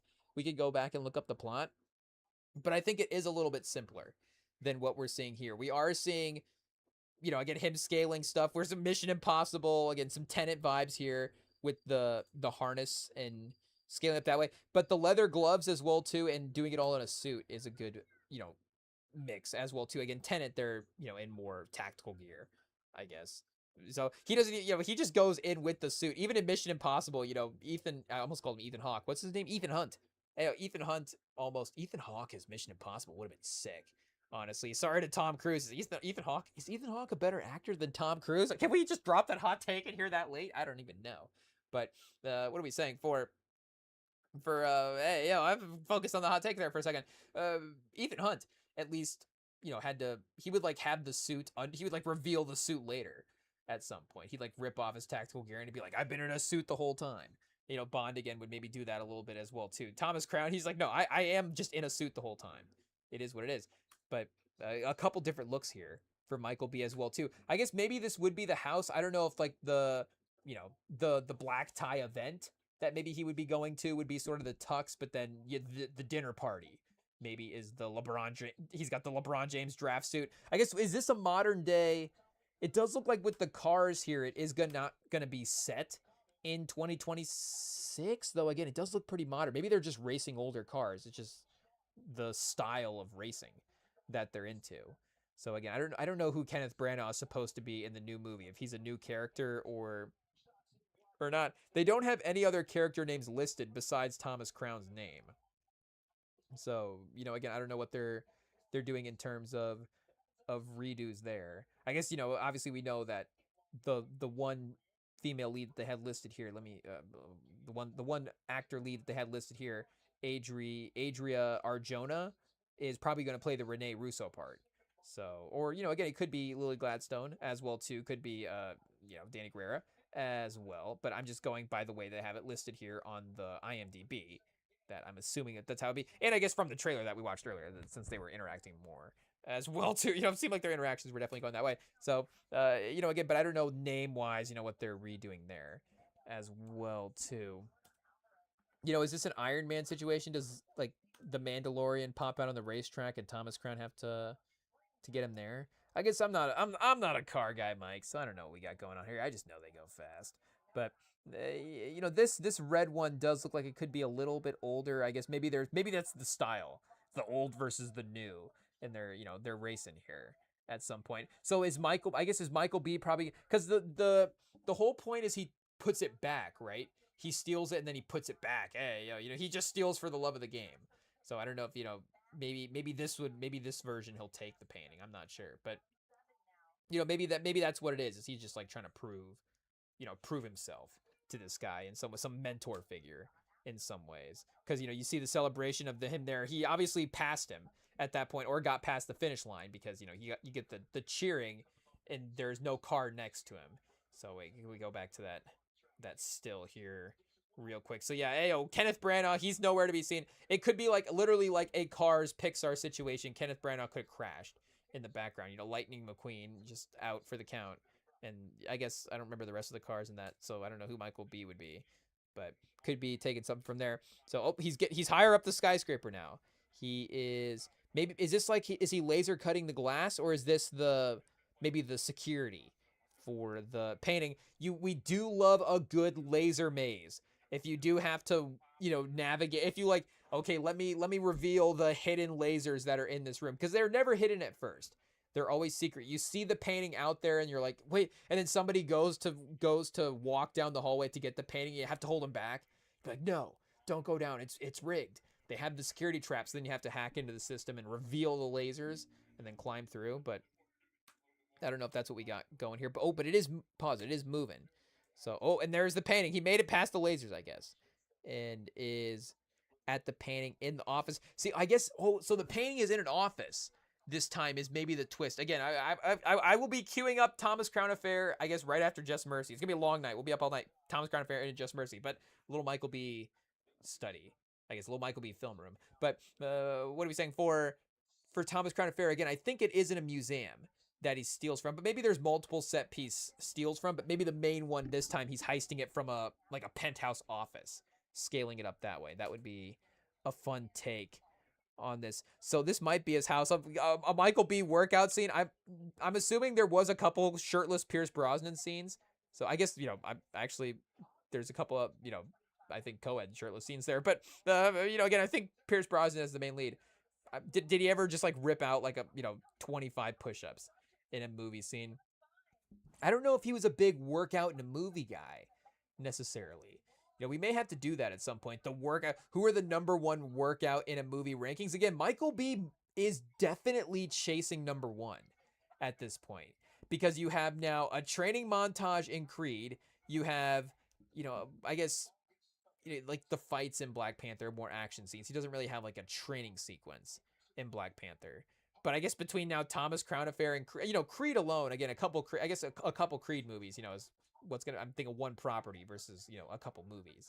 But just the Creed 1 and Creed 2, the obviously the initial just in Philly in the gym training sequences, but Creed 2 where they go international and they have, of course, Michael B training in the desert in like the fiery situation. They have his other guy training up in the cold, icy situation. Again, the mirrored, that's great stuff there.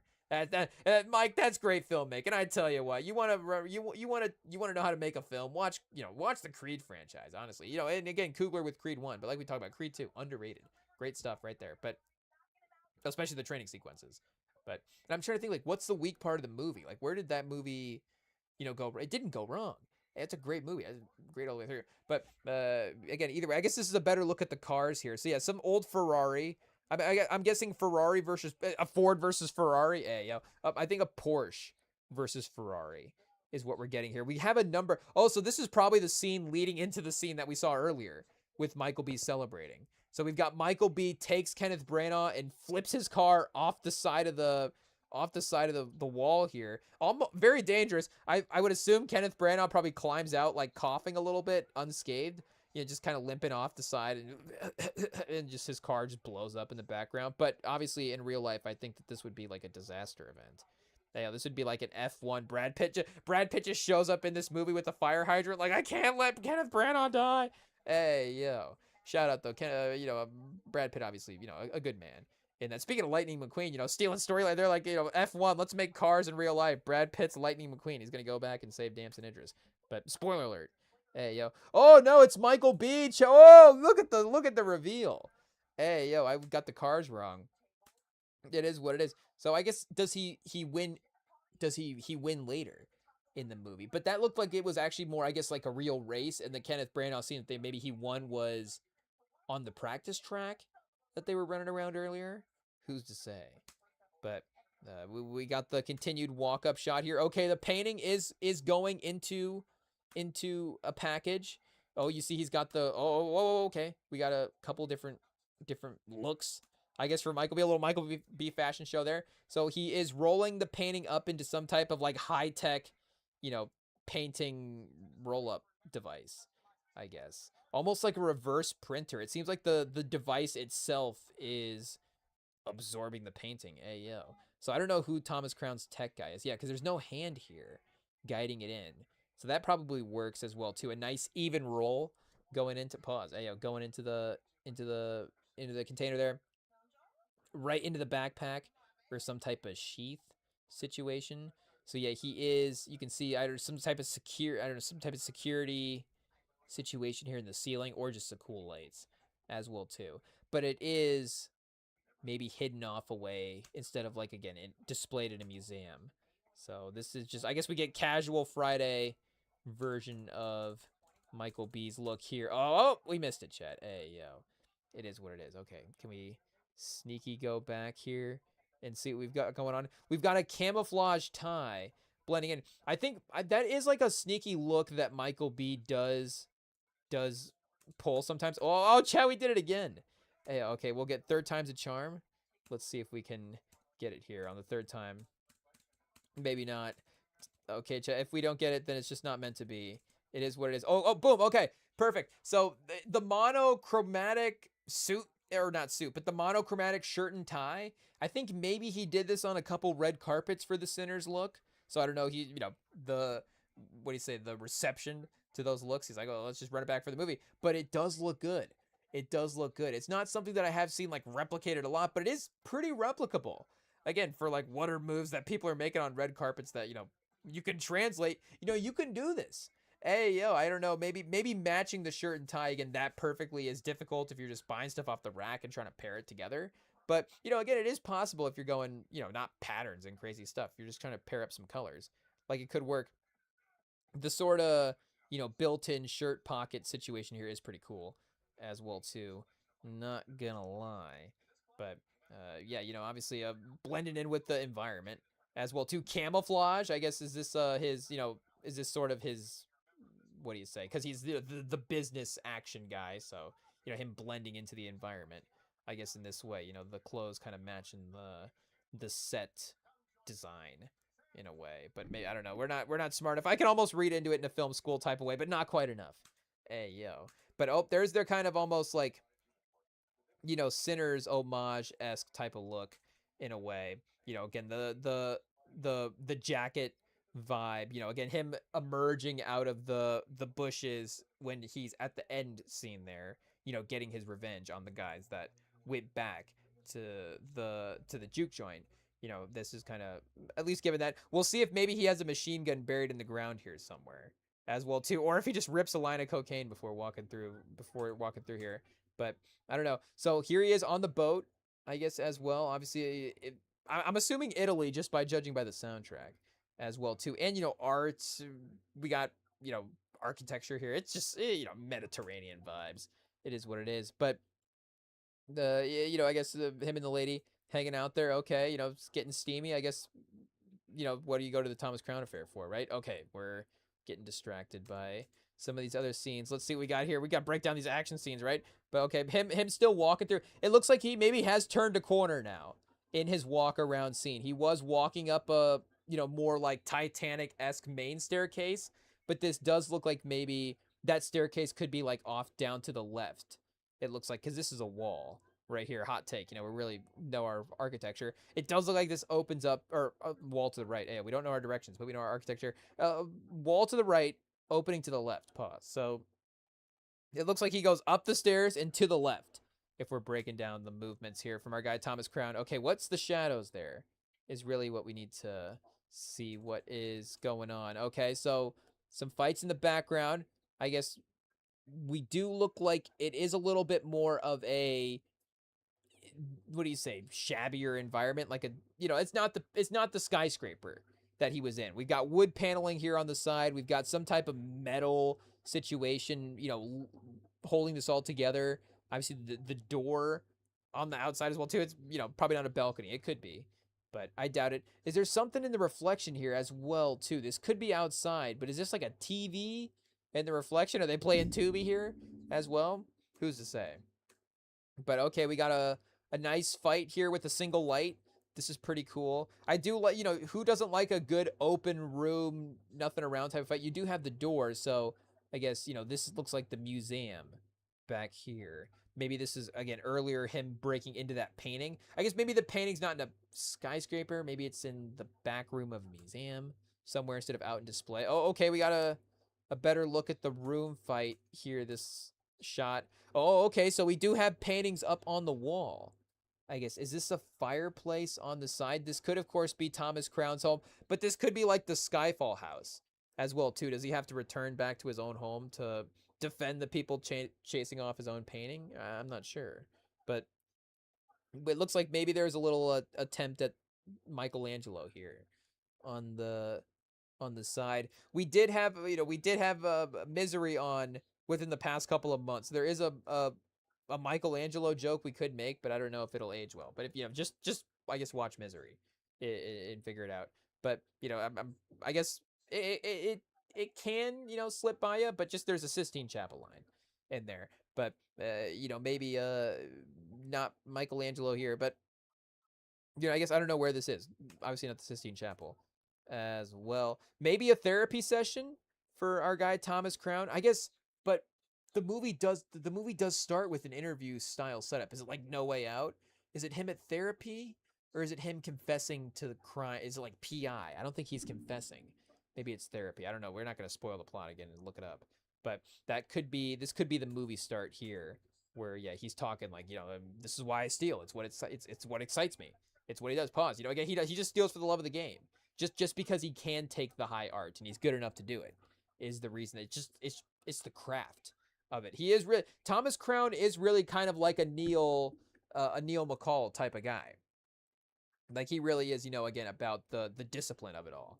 Like Michael Mann really would appreciate Thomas Crown's game, that's for sure. Okay, we got a nice right hook from our guy Thomas Crown as well too. A classic henchman as well, breaking into the vault. One henchman at the vault, a little weak security. Obviously, they're not prepared for a heavy invasion. Really, relying on this guy's talents, that's for sure. But it's definitely not the Cape Verde goalkeeper. Yeah, just a little World Cup reference there. But and the safe is already open. I guess he might be in the safe at this point if it opens to the outside, right? So he is in the safe. So maybe he knocked this guy out earlier and, tried to save him in an action movie type of way. But now he's back up. They never know. They never stay down, Chad. It is what it is. So, you got to get him with the right hook. Oh, it looks like he did, of course, obviously maybe strike. This would, I guess, in the timeline of real life, maybe Thomas Crown takes place before his Creed training. So that'll be the best part of this movie is it has to pretend like he never got Creed training. So, another Oscar for our guy Michael B. He has to pretend he's not good at fighting. Oh, there we go. He's back now. That's real boxing right there. The duck under, and now we're even seeing some MMA as well. Oh, chat. Okay, boom. We're getting some scenes. Oh, he took off into a run. Okay, something happened here now at the top of the stairs where maybe he's getting chased. Maybe there's somebody behind him that he senses. I don't know, like a kind of a stalker. Speaking of, Italy, this is kind of a, there could be some Italian horror vibes here. Maybe like a razor kind of pops out at some point. Who's to say? But he definitely does, again, change his pace here as he takes off down the stairs. So now we've moved into a street race. It's Fast and Furious. This is not the car that he's racing. This looks like just a normal old guy on his way. But and we see the Crown custom license plate as well too. Is definitely, a cool move for sure. But he's zipping around, getting somewhere. I think we're again probably reverse timelining this, though. This looks like he's probably running away. Oh, whoa! Sorry about that. But I think we're gonna get a little camera tilt here. Oh, okay, there the painting's gone. So he took, of course, the painting out of the frame.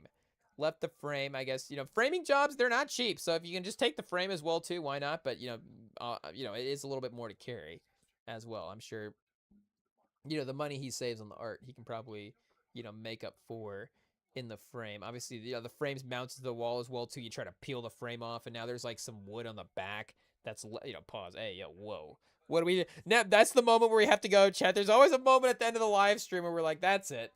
That's it. Some wood on the back is the moment. That's where we have to take off right there. But we're so close. We have to just watch the rest of this trailer. Okay, Kenneth Branagh. That's where we clearly know that this is the moment where Kenneth Branagh has lost his painting. If there's only one guarantee in the movie, like maybe even the moment where he's stealing the painting, like that could be where Kenneth Branagh's like hanging the painting up. Or like putting the painting in the thing after he bought it, and then now he's bringing it back to the office and he hangs it up. Like there's, we can't guarantee any other scene. I guess, is there like a staircase scene at some point here as well too? I have to remember the end of the trailer. But we do know 100% this is the scene where Kenneth Branagh knows that he lost his painting. So we can confirm now that the painting is in a skyscraper, being taken from his office. Also some kind of statue character back here. So, a lot of art pieces, I guess, in Kenneth Branagh's in his office. So our villain Kenneth Branagh run continues. Here we go, him going up the skyscraper. Cool stuff, running up there. Obviously the bungee cord situation. Okay, we've got the security team after him as well too. After they know now that the painting is gone, I guess, I don't know. Is this guy maybe was he the only guy left in the security room, or is he just on the phone now? So I don't know, maybe Thomas Crown knocked him out. Oh, no, his chair was swiveling there, so it looks like he's still conscious. So we're going to get maybe one final bungee shot up the skyscraper. Okay, there we go, and then boom, lands perfectly. I mean, a great set piece. Not too much to reveal, but cool enough to have in the trailer. But again, you could still have the fights and like the great choreography moments as well too, kind of unexposed and hidden throughout. But, speaking of unexposed, we'll see what happens in the rest of the trailer here. So we get the Thomas Crown name intro as well. She knows who he is. Boom, perfect. She's seen the first movie, and then kind of duck it in there through the elevator is the last shot. So we're ready to go, Chad. This is going to be a fun experience. We're glad to have Michael B, back obviously in the mix, post-Oscar being the leader of the industry from a Best Actor standpoint. We get a nice little risky, jump off the cliff there from our guy Michael B as well too. And like we're saying, back directing, I think this will be a good, obviously boost for his best director nom for Michael B. We'll have to see. But yeah, shout out, watch the trailer, watch the movie 2027. Thomas Crown, Heat 2, Tempo Coffee Shop. It's going to be great. Shout out to Sam for making the call in tonight. It's always good, of course, to talk to our guy. And we'll try to see when we can get him on the line next, of course. We'll keep an eye, make sure to keep writing down the sports topics to address when we get him on for the next time. But yeah, we'll see again as well too if we go see Spider-Man tomorrow and react to that to the Sunday live stream. So I think even a week ago we said we were going to go see Spider-Man and we just missed the day. We had the release date wrong. So, we're just keep saying that we're going to go see Spider-Man. Maybe it never happens. It is what it is. But just tune in Sunday to see if we went and saw Spider-Man, and we'll talk about it if we did. Here on the YouTube, you can hit us up on the podcast feeds. You can follow us on and DM us at REMINGTOM on Instagram as well too. You can play us on Goat Lab at Goat Lab over there as well. So just we're online. If it's basketball, we're there. It is what it is. We're just like that, chat. We're just losers hanging out in basketball. We're like they on TNT the other night they had this competition. This is how you know we're losers. We're just watching random TNT basketball competitions. When I pulled up the YouTube earlier, they had the Big Three live, and I clicked on it because we're losers and we like basketball. So they had this Dunk Man competition on TNT, and it was just what it is. What it says was it was a more extended dunk contest. I think maybe the scoring was a little bit different. I think maybe they had some decimals in there. But I was like, okay, Dunk Man, and then they showed Shaq on the sideline. So like, okay, why is Shaq just like Shaq doesn't even work for TNT anymore? They can't make him go to these types of things like promo or work there or whatever, or whatever. But again, like, why is he at this Dunk Man event? And I was like, oh yeah, because he is the one sponsoring it, so he would definitely be there. But I was like, we're just like Shaq with these just random if we're just like Shaq with these NBA games. If there's a random basketball game online, we'll probably be there playing it. It is what it is. You can join us on Goat Lab, and like I said, we can join us Sunday for the next live stream. We will see you then. Enjoy your weekend. Peace.